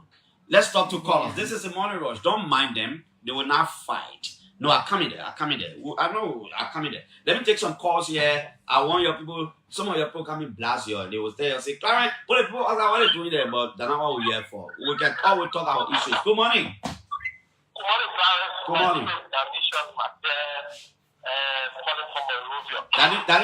Danisha, heated inside you. Yes, it reminds me about the last time when the late Harry Reid, every snow appear on Troop Epic with Captain Corner, and that was a scary and a scary show. But quickly, like you said, you really started the show to on the basis of unity when you ask them what is shared in common, and both of them said it.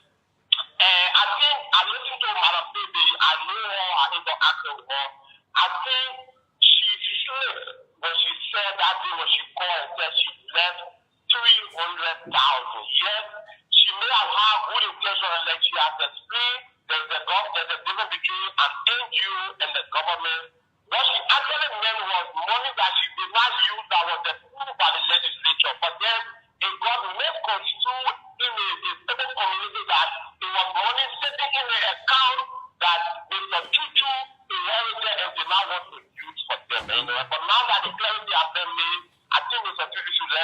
Yeah, thank you. To spread the word around that. They are all one. They have a lot of people coming. Yeah. And they should not fight those students like some of us when we are here. We are compatible. Thank you. Chuchu DMPB, playing get develop our whole tour. You personally responsible. Hello, Noah's out getting. Let's hear you. Yes, thank you, my fellow Cottington brother, Clarence Jackson. I call purposely for several reasons. One, let me first of all welcome the two great comrades in studio. The two of them are best in our community. You don't ignore that. You saw their interactions, the way they performed, and I was not disappointed at all. But I think I want to make some clarification on this amount, the quote-unquote amount, because I was part of the joint presidential transition team. So I was opportune to have seen every document that we received. Mr. Chuchu Ding is saying the fact a dime was never left in that account. Baby too did very well when she was there, honestly. We're not going to rubbish everything that she did there. In fact, Baby had a good intention. To be real, Baby, there were a lot of disabled people who received some money for empowerment that President Weah made available. It's just that some of them too were dishonest, the way in which they applied the money. That's why you saw some of them back in the street today. And Baby did not listen to some of our advice behind the scene. Okay, no. But we try to guide her in the process. But I think she meant well. But to conclude, yeah, we gotta take one more. The place she made a mistake. She already outlined that 396,000.122 were already spent from that amount. So how can now... So 300,000 plus can remain. Yeah. Yeah. So 300,000 plus can remain. That's a reality. Thank you. Let me take the final one and go back to them. Hello. Good morning, Jackson. Good morning. Yeah, thank you. The name is Moses Kone, and I call you from Clarence. Okay, Musa. So I listened to the two people in studio, like the two people spoke every context this morning, and the article is well. But I listened to Madam Pepe. Madam Pepe said 500,000 United States were allotted to the agency, and then she spent about 300,000. Before I finally issue write a proposal to the Ministry of Finance, and the Ministry of Finance will disburse the money to the agency. And then the remaining money that left in the accounts of the agency is 200,000 plus. So let the current director there be telling, what happened to the 200,000 that left into the account?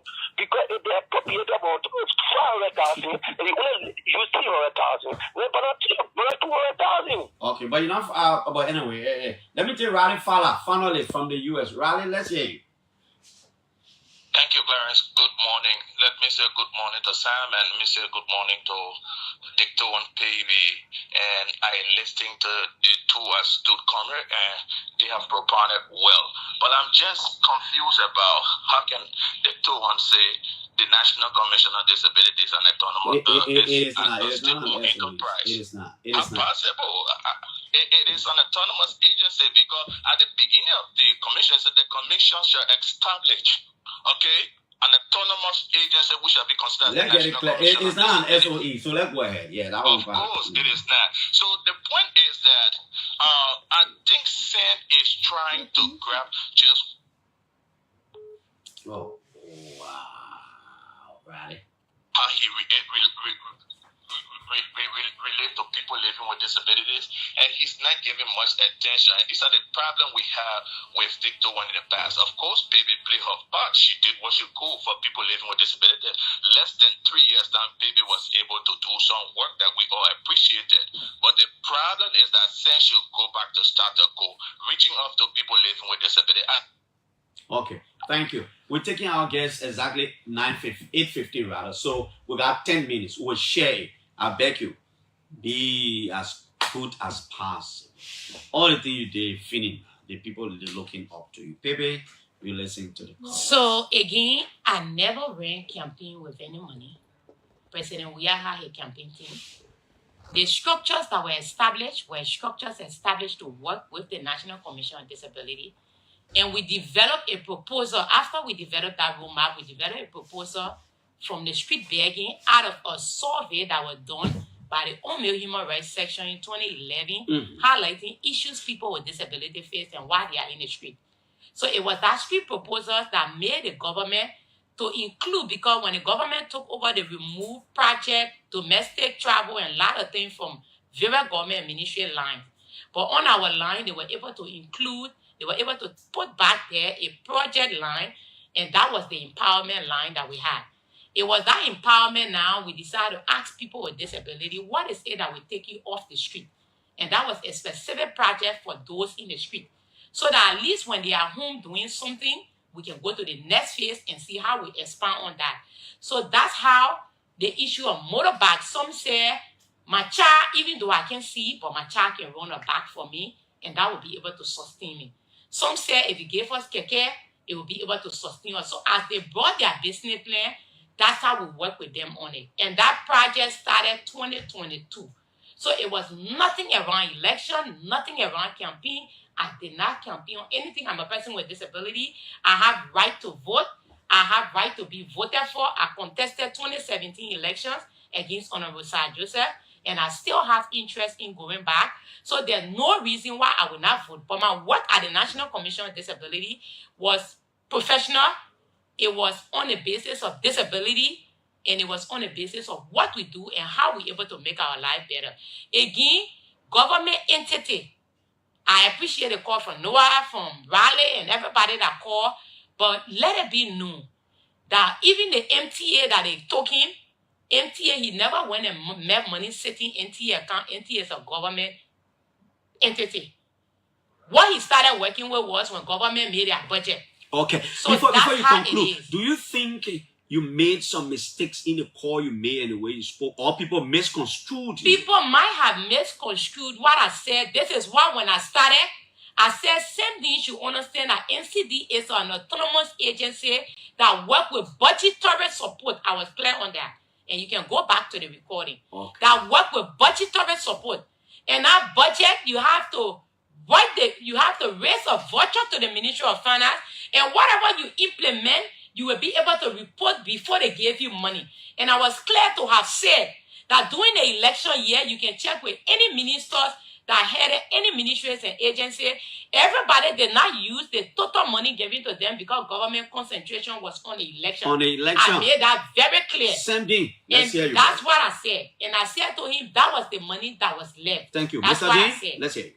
Okay, so Now that the clarity is being made, I feel a little relief because, you see in our community, there have been steady rift because of passionate activists who wants to see our people at a better place. As for me, what I want to see is a realistic budget. Even though we have graduated the National Commission on Disabilities to the highest budget that I have ever seen since 2005, since its inception, I don't think the budget is realistic enough. I would prefer for the budget to be at least $10 million because study shows that the reason why they are aggressive panhandling and street bagging is because of people don't have shelter, they got to pay rent, they don't have food, they need nutrition, and they don't have money to send their children to school. If the government can address these social policy dictates that is the government problem, and the government can define the problem. So we are the government, we have to define the problem. The people in the upper echelon have to define the problem. And in order for this problem to be solved, we need unity. And in order for us to have unity, we have to stop tarnishing the hard-earned reputation of people who mean well, for the forward march of the community. Have you reached out to her since she left the office, since she took over? To be honest with you, I had nothing but the nicest thing to say to Honorable Pebe. Unlike her, let's be realistic. When I took over, I said Honorable Pebe left a big shoe for me to fill. And the big shoe I was talking about is how she expanded and tried to decentralize the commission irrespective of the budgetary constraint That was a very innovative move, regardless of the intention. You understand what I'm saying? Excuse me, when you were talking, I never said anything. Let's be civil. And we agree to be civil. Yeah, so please, you think it's always good to reach out to some of the former... I'm an educated man. Listen to me. What I'm hearing now in the community is people are disenchanted because of the misinformation. It's clear now. Disinformation. It's clear. You understand what I know it's clear now, but people still have... Where is the woman? Where is Rakat, your den? She's with the test project with USAID. Yeah, now, can the both of you shake hands now? Yeah, I don't have problem. Can you smile with each other? I've said the best things about her. You know what I mean? That's my girl. You know what I mean? Why are you fooling us? In fact, before Pepe traveled to the States, the first time she traveled for the UN CRPD, my uncle was a Minister of State for Presidential Affairs, Dr. Edward Benjamin McLean. He reached out to me and asked me if he knew her. You understand what I'm saying? The relationship, then why are you fooling us? Same thing, not true. He's not saying the truth. Same thing, we're just saying and film lies. Same thing, it's not saying the truth. Baby, when you go to the commission in the event, Cindy wanted you as a consultant there to help. She owe me that because I serve her. But send you wait 1 minute. Send you. The woman send you. You are consulting. Wait. You 1 minute. You are consulting. I didn't say I was not consulting. I said she didn't make me consulting. Wait. You are consulting. Don't call me because he admired my pen game. But wait now. Us to write a policy. Because I'm sick. But you are consulting only the woman. Why you not calling the woman too? Why you can't call the woman? Because the woman never treated me good. When they gave the empowerment money, she was only giving 25,000. She refused to give me that money. You understand what I'm saying? She gave me zero. She said, I'm not to pay my house. I not disabled. I need to be able. And dealt with the Ministry of Finance. Told her to give me that money. 25,000 United dollars. She refused to give it to me. Is there any particular language in the disabled community that you can speak when you're ready to do your unity? Nothing about us without us. Is that true? The idea is we're going to unite the community. Under my watch, the community will be united. We'll have our programs together. And you see, and you know one way the community can be united. And we share here in July at the beginning. Yeah, but besides that, the people want to see you and Pepe together. Doing some of your trips, Carol. So look, in the midst of our differences, this is my sister. Let's work together. It will break everybody down. Thanks to the both of you for coming. It was a wonderful conversation. Samuel D and the actor on Baby. Two great, a son and a daughter of Liberia. Don't mind them. They're smiling with each other. Yeah, Samuel D left. Listen to this, right? Play the song. Play the song. Bye-bye, man. The man left Morab. When they wrote the National Social Welfare Policy, same thing happened also in my next guest. Walk away with $1 million. Don't worry, man. You need to advise him. I will talk to you. Now people are demonstrating the rest of the office of the pastor. I will talk to you.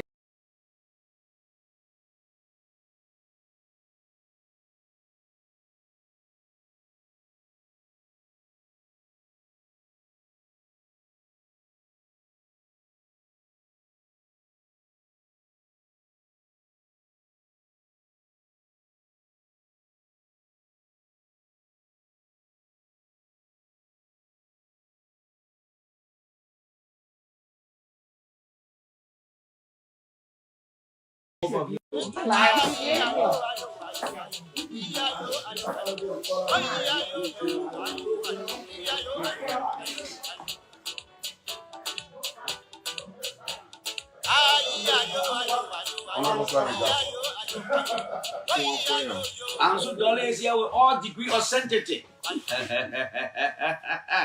1 year on Ansu Dole, National Disaster Management Agency. Don't mind Director on Payday and Samuel D. So the clarification has been made. Samuel D did not get any 300,000 to EDR. She was talking about the money that was appropriated. They gave them some, the balance that left with the government.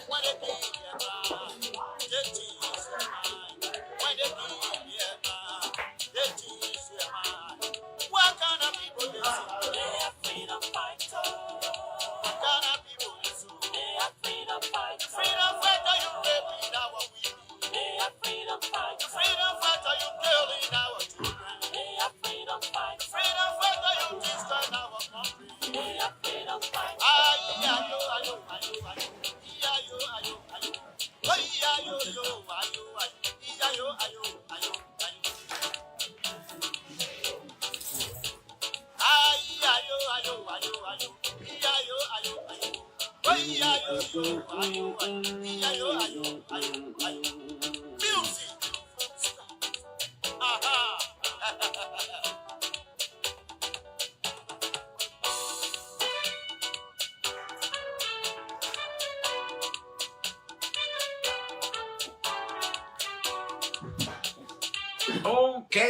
we'll bring the music down. It's Ansu Dole, a freedom fighter. Right now, he's not a politician. He's supposed to be a technician at the National Disaster Management Agency there. He's there.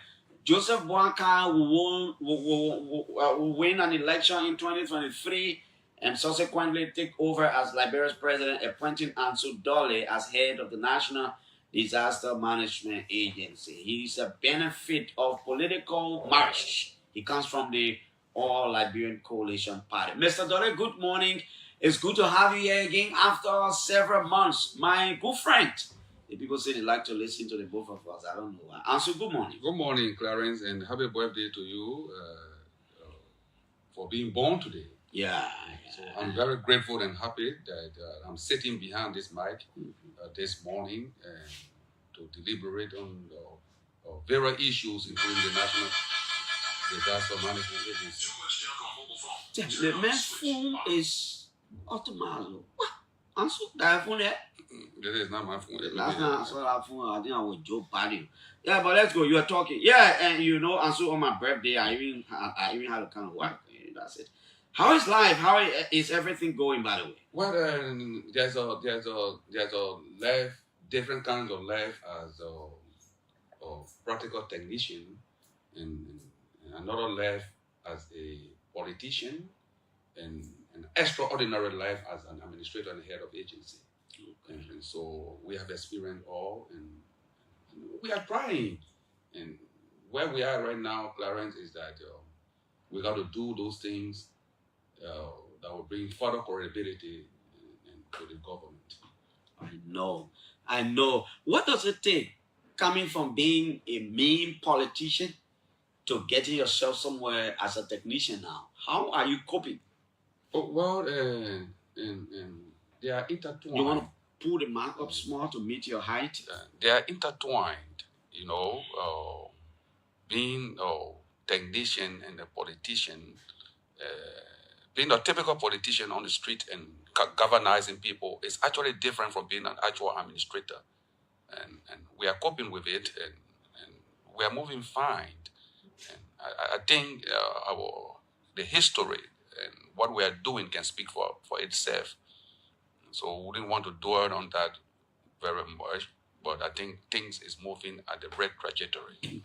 By the way, congratulations. Did I hear you walk out of the law school the other day? Oh, of course, yes. I can clearly say you that we graduated from the law school. We have taken the bar exam? The bar exam and waiting for the result. Waiting for the result. And I hope we'll be successful in becoming attorney at law, where we can also propagate and defend human rights, other cases, as we were tutored and through the law school. Okay. Now, how is the disaster management agency, by the way? Well, Clarence, I'm very satisfied.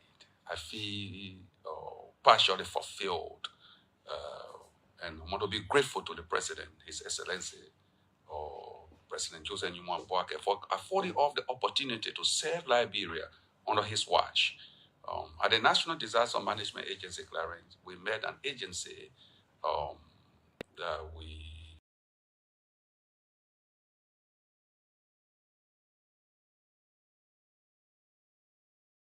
succeeded, the Honorable Heron William. He did a very good job there because the agency was created, enacted in law and in 2016, and it became effectuated at least 2018 to 2019. So we would not expect everything to be 100%, but it did very well. We made an agency already structured and other things. So we begin to start from where they start. Clarence, as I speak to you, the agency is moving very, very, very fast. We made an agency with 48 staff at the agency, which is very much understaffed. Up to now, we are not been able, through some budgetary constraint, to properly employed workers throughout the country. You know, as a matter of fact, the National Disaster Management Agency is modeled after the Internal Affairs Ministry, which will be able to have representatives in all of the districts, all of the districts, all of the capitals. The superintendent of all counties are the county disaster management chairperson. So they are charged with the responsibility to superintend disaster management activity. So when we took over, we begin to see that there was some gap that was left that were not completed by our predecessor. And so we needed to complete them, like the organigram, like some policies were not completed. We begin to start completing those policies. Some training. As I speak to you, Clarence, we also inherited the agency at the zenith of great calamity.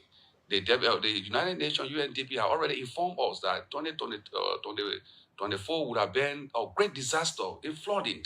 And so, unfortunately, disaster management is preparedness, mitigation and preparedness. We were not adequately prepared to meet up with that disaster, will be disaster that were predicted by the UNDP. And so while we were preparing, at the same time, the disaster was striking. And so that was a very great challenge. But thank God to the management of the National Disaster Management Agency, we began to activate all of the agencies, all of the PIDOs, to coordinate them. And then the United Nations, the one UN, did extremely well. So we all worked together tremendously to produce the floor plan, which went into which became a very successful floor plan. We had almost 100,000 Liberians that were affected by flood in 2024 alone. Government does not have that capacity to immediately seize the initiative to cater to the needs of all of the 100,000 persons that were affected by the flooding in Liberia. And so what we did, we presented ourselves to the United Nations. We wrote them, and they called the entire head of the United Nations agency. We addressed them. We presented our plan, the plight of Liberia. Then the United Nations also organized all ambassadors, Western ambassadors across in Liberia, accredited to Monrovia, to Liberia. We addressed them, and they saw need that Liberia needed our help. And so the country head of the UN instructed that all UN agencies should help the National Disaster Management Agency. As a matter of fact, the United Nations, because of that, they have now created an inter-agency or disaster relief within the UN system, for which I'm a member of, for who be disaster that will strike tomorrow. And so because of that, WFP provided $1.5 million for disaster visiting.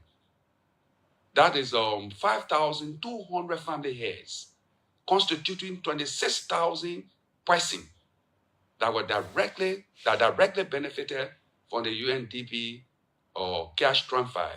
What happened is that we did not want to handle that money by ourselves. So we asked the UNDP, the WFP, to be the custodian of the money, their own money, and give it directly to the victims. What we did that we provided the data to them.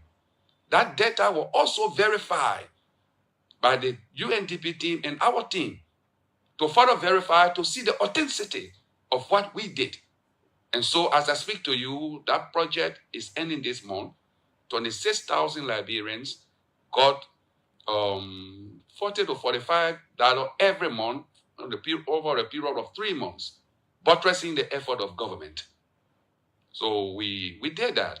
Secondly, so that about 135 each, 135 per person. Well, it left with a mathematician to calculate and collate it. But I know that they receive it, and there was a little delay in the payment because they pay through the mobile money, through Lone Star and them. So every time that delay came, we intervened and they went forward. We also had, because of our advocacy. Before you go further, how did you derive out in showing that people receive money? And because the disaster, people lost a lot of things. I'm just thinking 26,000 presents is a good number. What informed your decision to make the WFP to give them money? So, in disaster management, procuring the item, the goods, storing the goods, and delivering it to the person, the actual person, become more expensive. And so we were advised by the WFP expert that it is easier for you to provide the money to them for them to purchase their own item than for you to go and buy it yourself. That was their own and methodology. And so they were providing the money. And we also did a survey, and the veteran themselves needed that.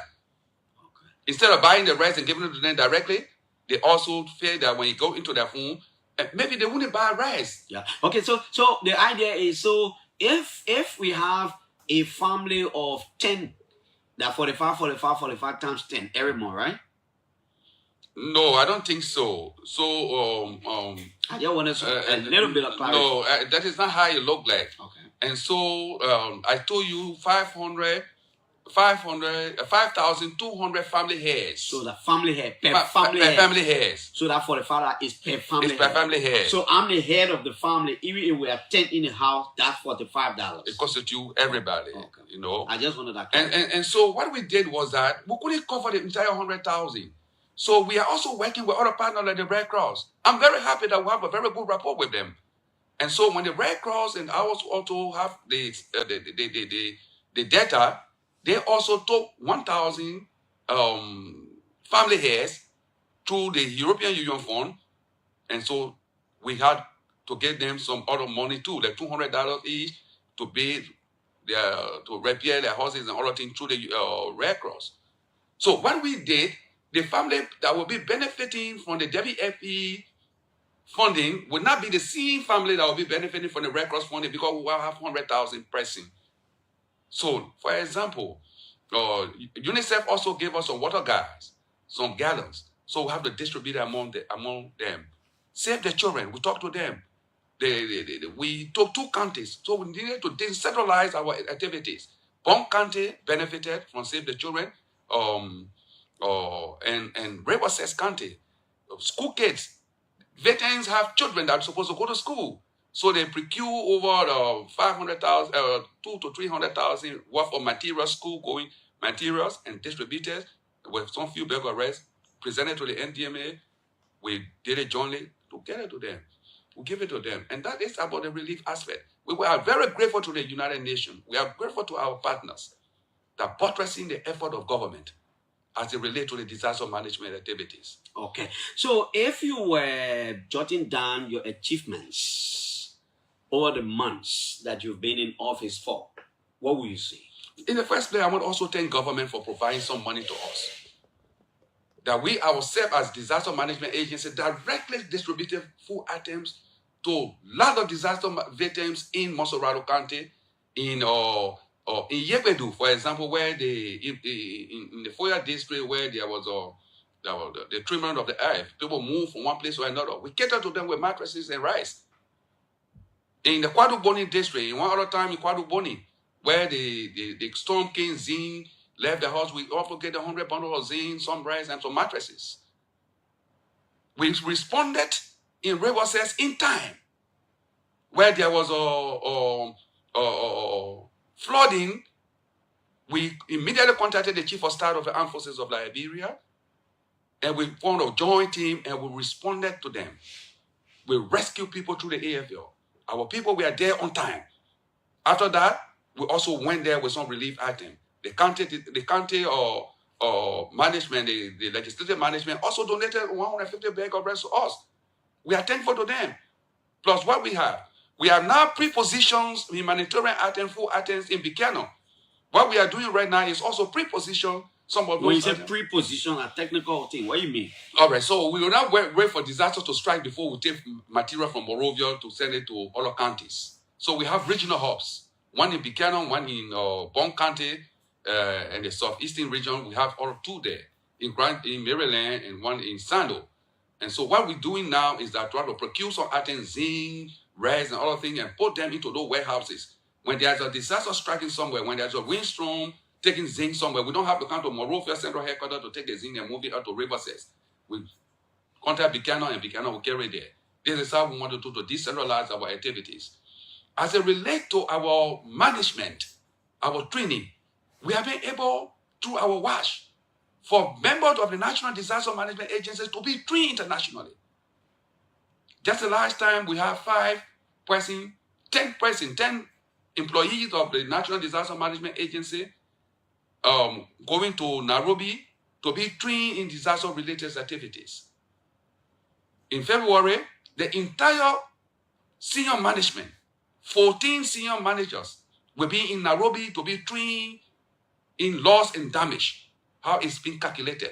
As a matter of fact, I attended the COPS, the Conference of Parties, in Azerbaijan some time ago.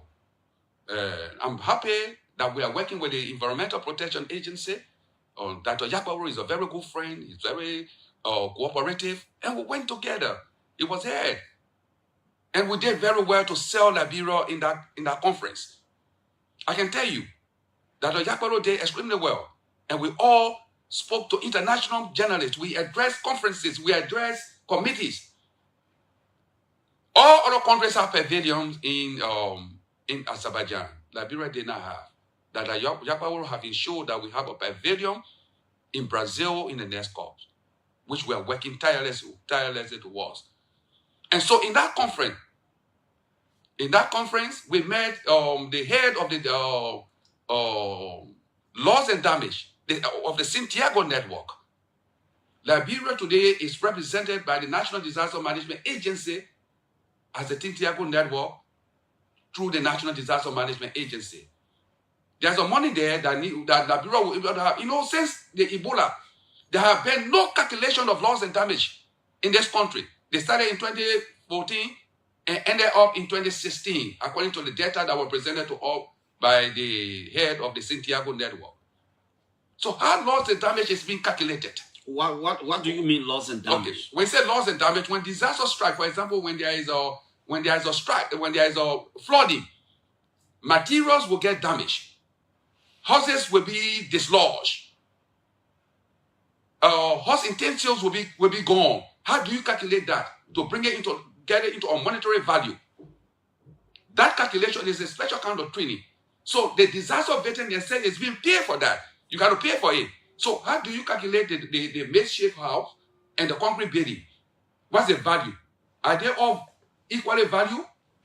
And there's money for that at the Santiago network in Bonn, Germany. So you got to try to bring some of the money. Of course, this is what we're doing. I am the Liberia representative right now at the Santiago network and loss and damage along with Dr. Yakwaru.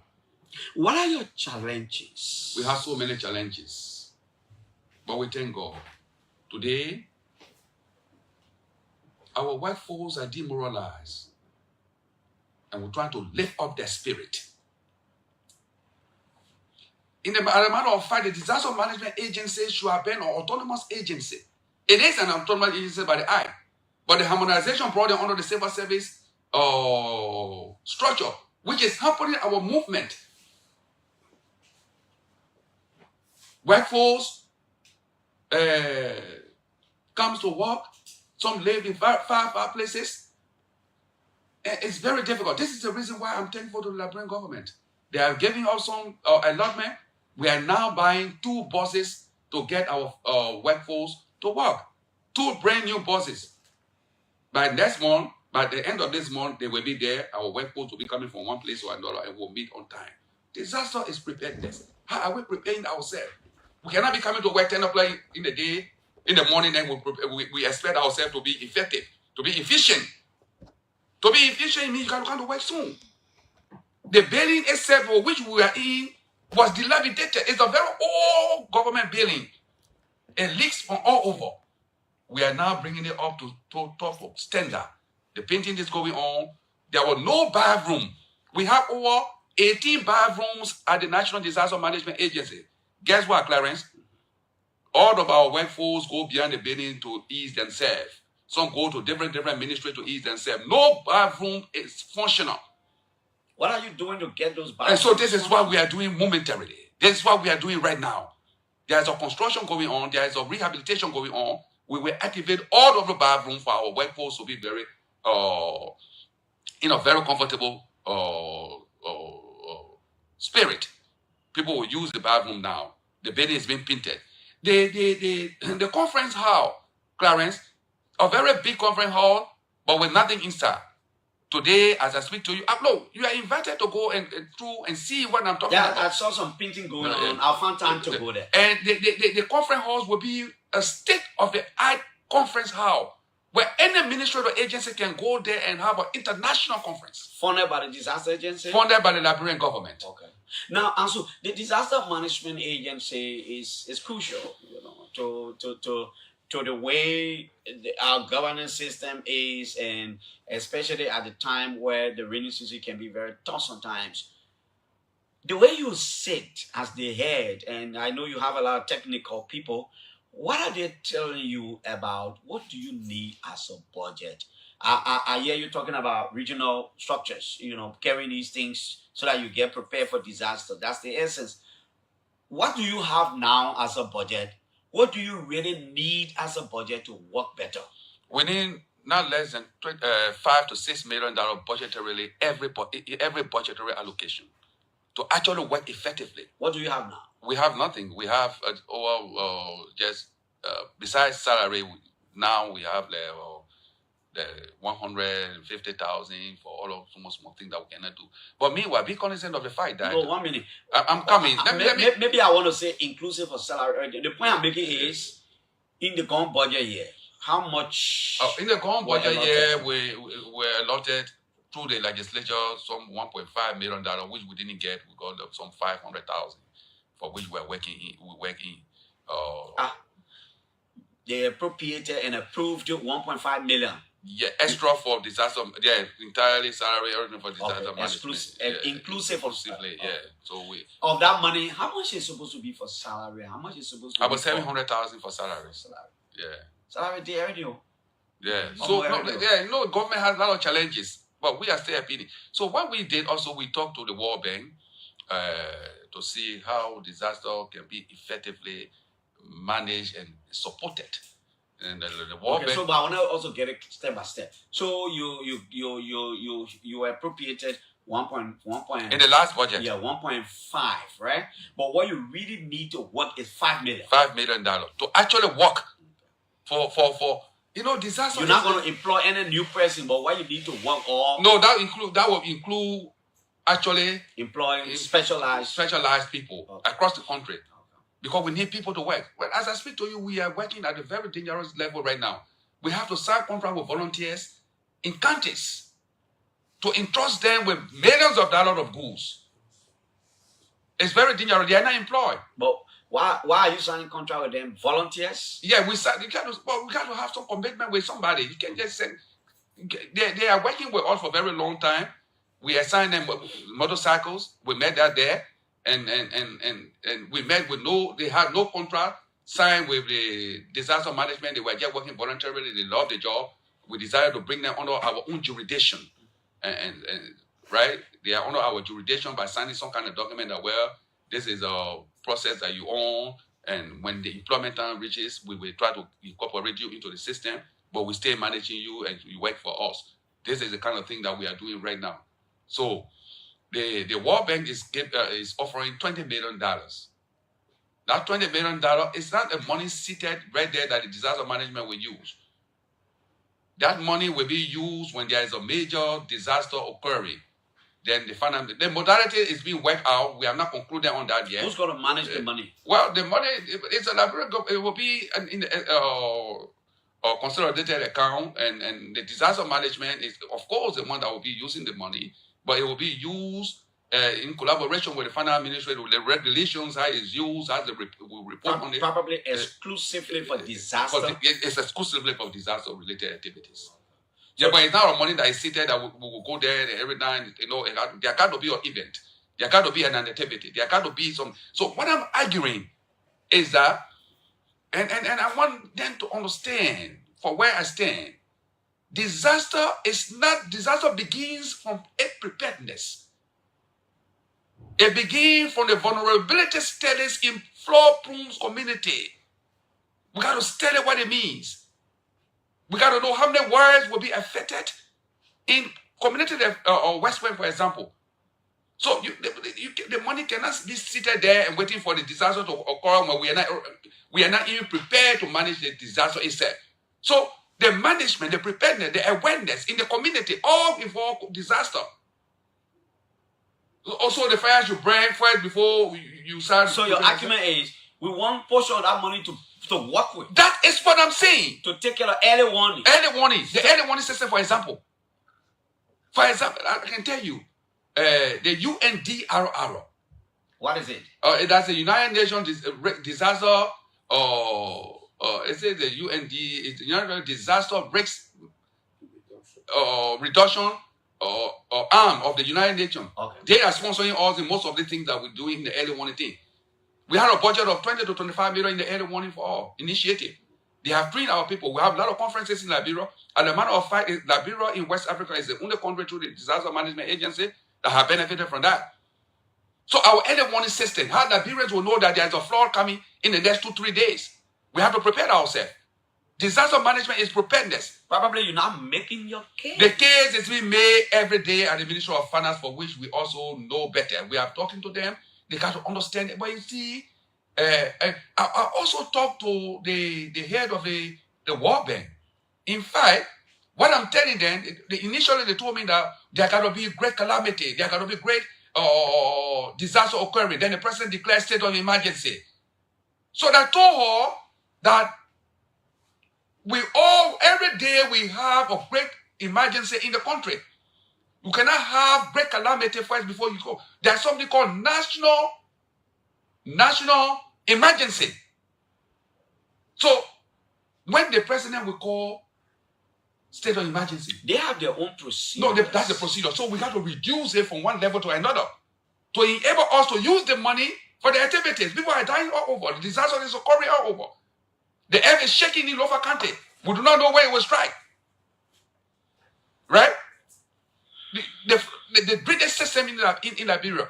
Look, Clarence, sometimes I become so frustrated. This country is a very beautiful country if the laws are respected.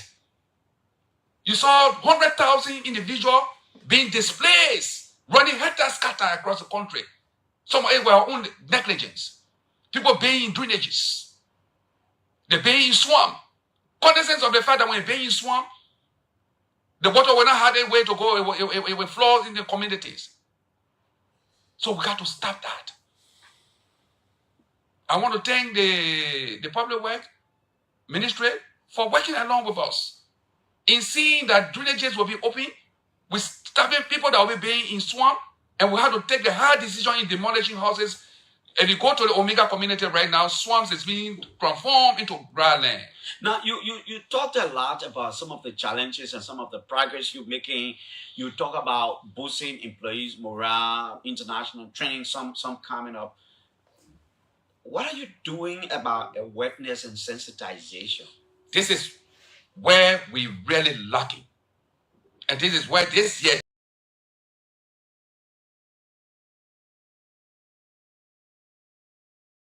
2025, we have to boost our activities. We have to synchronize our activities in making the people to be aware of their surrounding. And they cannot go without money. We need to contract. The mind of the people got to be more in that direction. And so if you say disasters will strike before the money can be activated, then it means there will be so many things. We need for example, we have the Japanese government through UNOPS did well for us. They procured some vehicle for us, which is being restricted. All of the time, we got to get report on the usage of the item that they gave to us. That's why you see all of our vehicles are still new. Our drones, they say active. And we're trying to put everything together. The Liberian government is doing extremely well. The renovation that is going on now was done through the government of Liberia through budgetary allocations. Stationary board is done through the budgetary allocations. We want to be grateful to them. We want to be grateful to the Ministry of Finance. But we also want to tell them that they should tap off and do more for the Disaster Management Agency. We need more money to carry on our activities. We need more awareness. In Grand Cape County, we get 5 different kinds of hazard in the country. We have flooding, we have windstorm, we have and more instances. The inland flooding is more dangerous than the coastal erosion. Which one is constant? Which one is obvious here? The inland flooding, okay. The coastal erosion, for example. In January this month, I'm traveling across the country to the disaster-prone communities, counties. The Sando, for example, if you go to Sando right now, the sea is eating up Greenville. So I want to see it for myself and see how well we can begin to propagate and advocate for the coastal defense system in Greenville County. These are counties, when the roads open, according to what this government want to do, tourists will be going there. So we cannot allow our cities to be gone before the development enters it. So what are the disaster-prone counties in Liberia? Muscle is prime. Okay. Number one is Muscle Bon. Sando, Grand Bassa. Okay. As it relates to Winston, Bapolu, Grand Cape Mall. So these counties, local county is becoming now. We are looking at local county right now strategically. Because in Yegbedu, for example, I don't know why I'm pronouncing the name correctly or not, but it's Yegbedu, where the ground was shaking. I think it's Yegbedu, but it's not gonna do. Yeah. You understand? We have to send our geologists along with the EPA and Mines and Energies to see what is happening there. So we are monitoring that. I had to go there to see. What did they say? Where the report is not definite. But the report is saying that there is some kind of movement beneath the surface of the earth that may erupt at any moment for something to happen. Well, his name is Anso Dole. He's executive director of the National Disaster Management Agency. He says to function effectively, the agency will need a budget appropriation of a little over $5 million to do what we want to do. He says there's supposed to be some $20 million coming from one of the UN agencies, but not in the disaster agency's covers. It's going to be managed by the UN agency or the Ministry of Finance in collaboration with them, directed at disaster activities. That one you got to be programmatic, you write and you convince the people because they have their own standards. He says the past administration did well, even though the challenges are enormous, but we're trying. He said they're renovating the place. I passed that the other time and saw they're doing some painting. I'll take some time to go there. This is the Morning Rush. 0777700995 555-026-995 are the numbers to call this morning and be a part of the OK Morning Rush.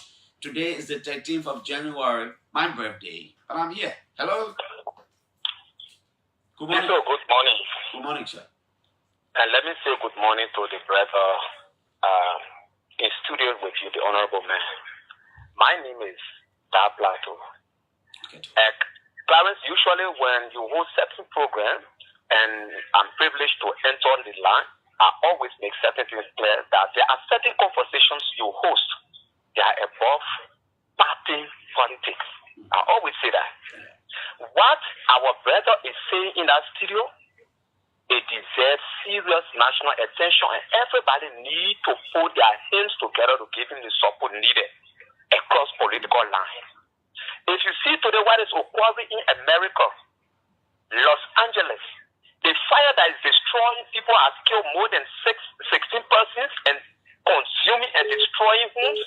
It is not picking and choosing between Republican or Democrat Americans. This disastrous situation that evolved from climate action, environmental, extremes, and that kind of a thing, it requires serious budgetary support. And I like the word he keeps emphasizing: preparedness. Preparedness. Clarence, I'm doing environmental study climate change at the University of Liberia. When you study about disaster management under environmental community and human activity involvement with the environment, it will tell you that to control, at least significantly maintain disaster, you must have what is referred to as routine disaster management approaches. And that is why he's trying to emphasize to achieve routine. That means regularly you are monitoring regularly. You are evolving, and they require resource support. So I want to say thank you to him.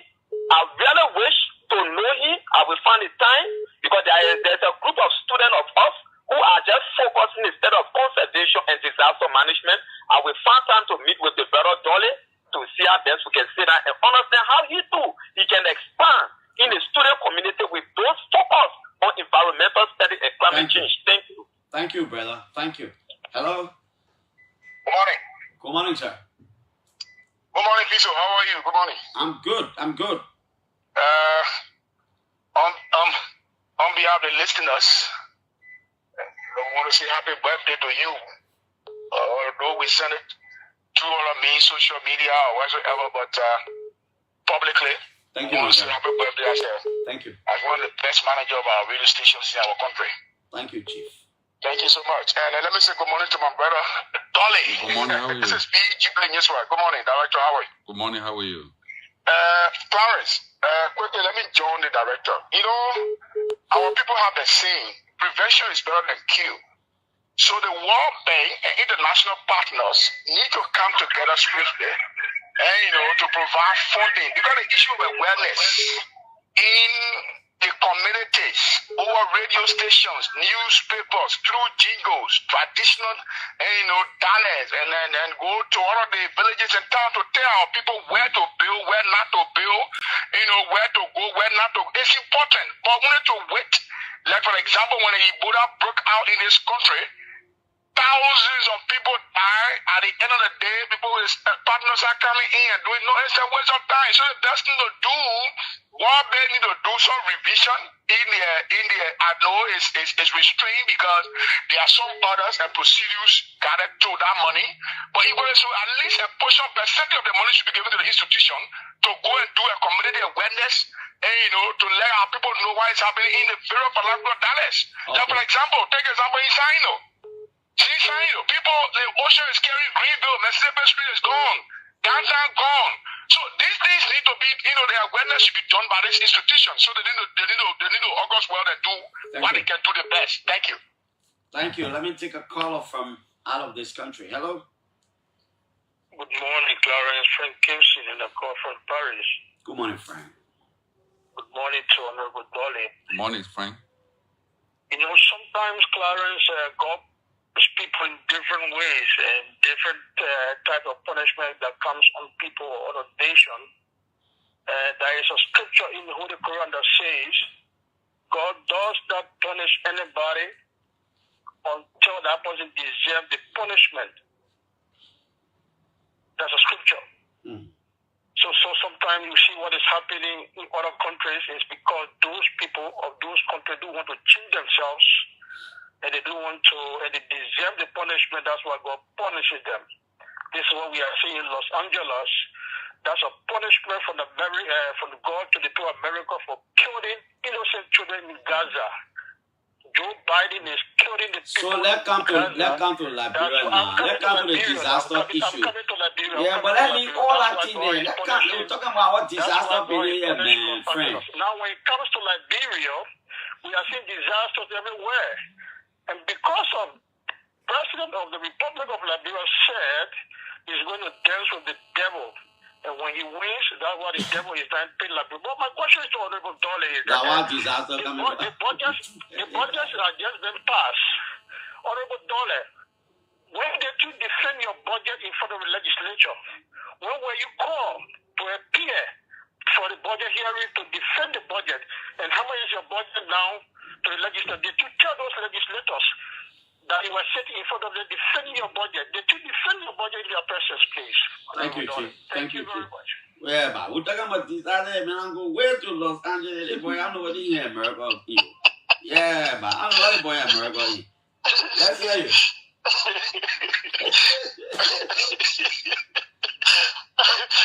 You ready, Gil? But anyway, good morning to you, my good friend, brother. You the one getting people laugh. Good morning to you. Well, you see how it is, Let me say happy birthday to you. Thank you. But look, I wish you many more more years to come, my brother. And God will give you more life to live and enjoy in your old age. Thank you, brother. Thank you. This is Pee-wee. But anyway, let me comment, Tori, this morning. You know, Mr. Jackson, for some of us, we always say that the country is belong to every one of us. We can push politics. We want to see the country move forward.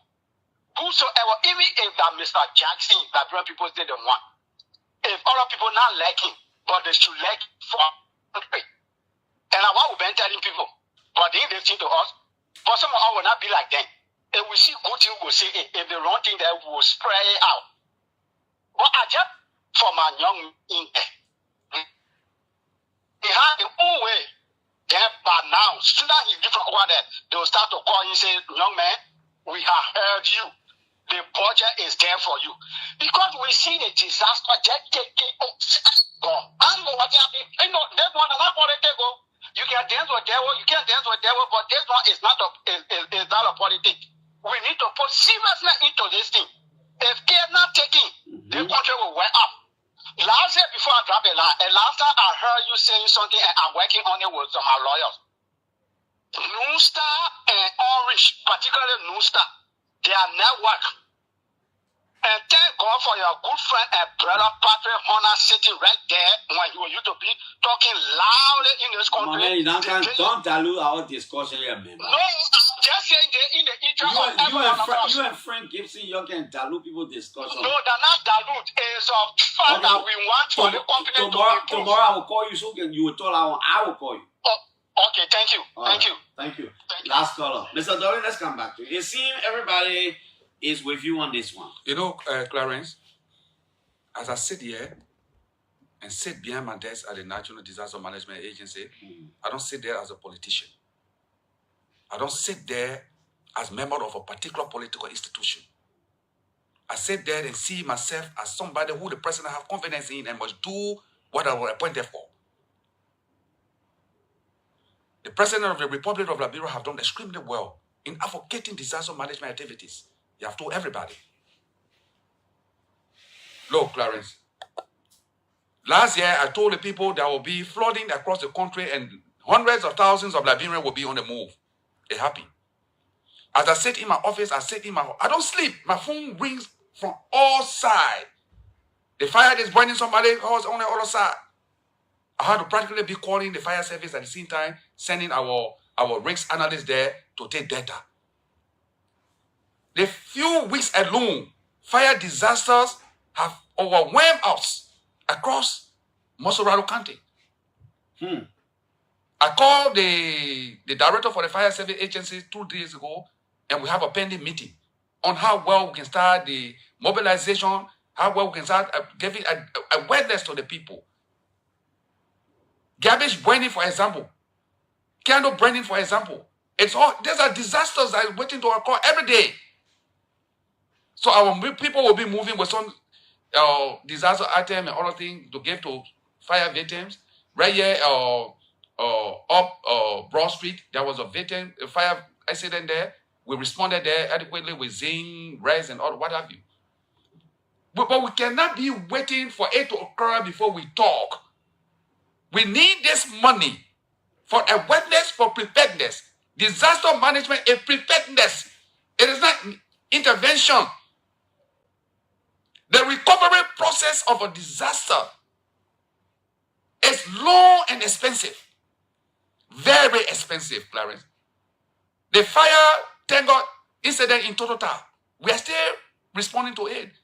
Just last week, 2 weeks ago, we had to carry relief items to those victims who are unable to do physical job for themselves right now.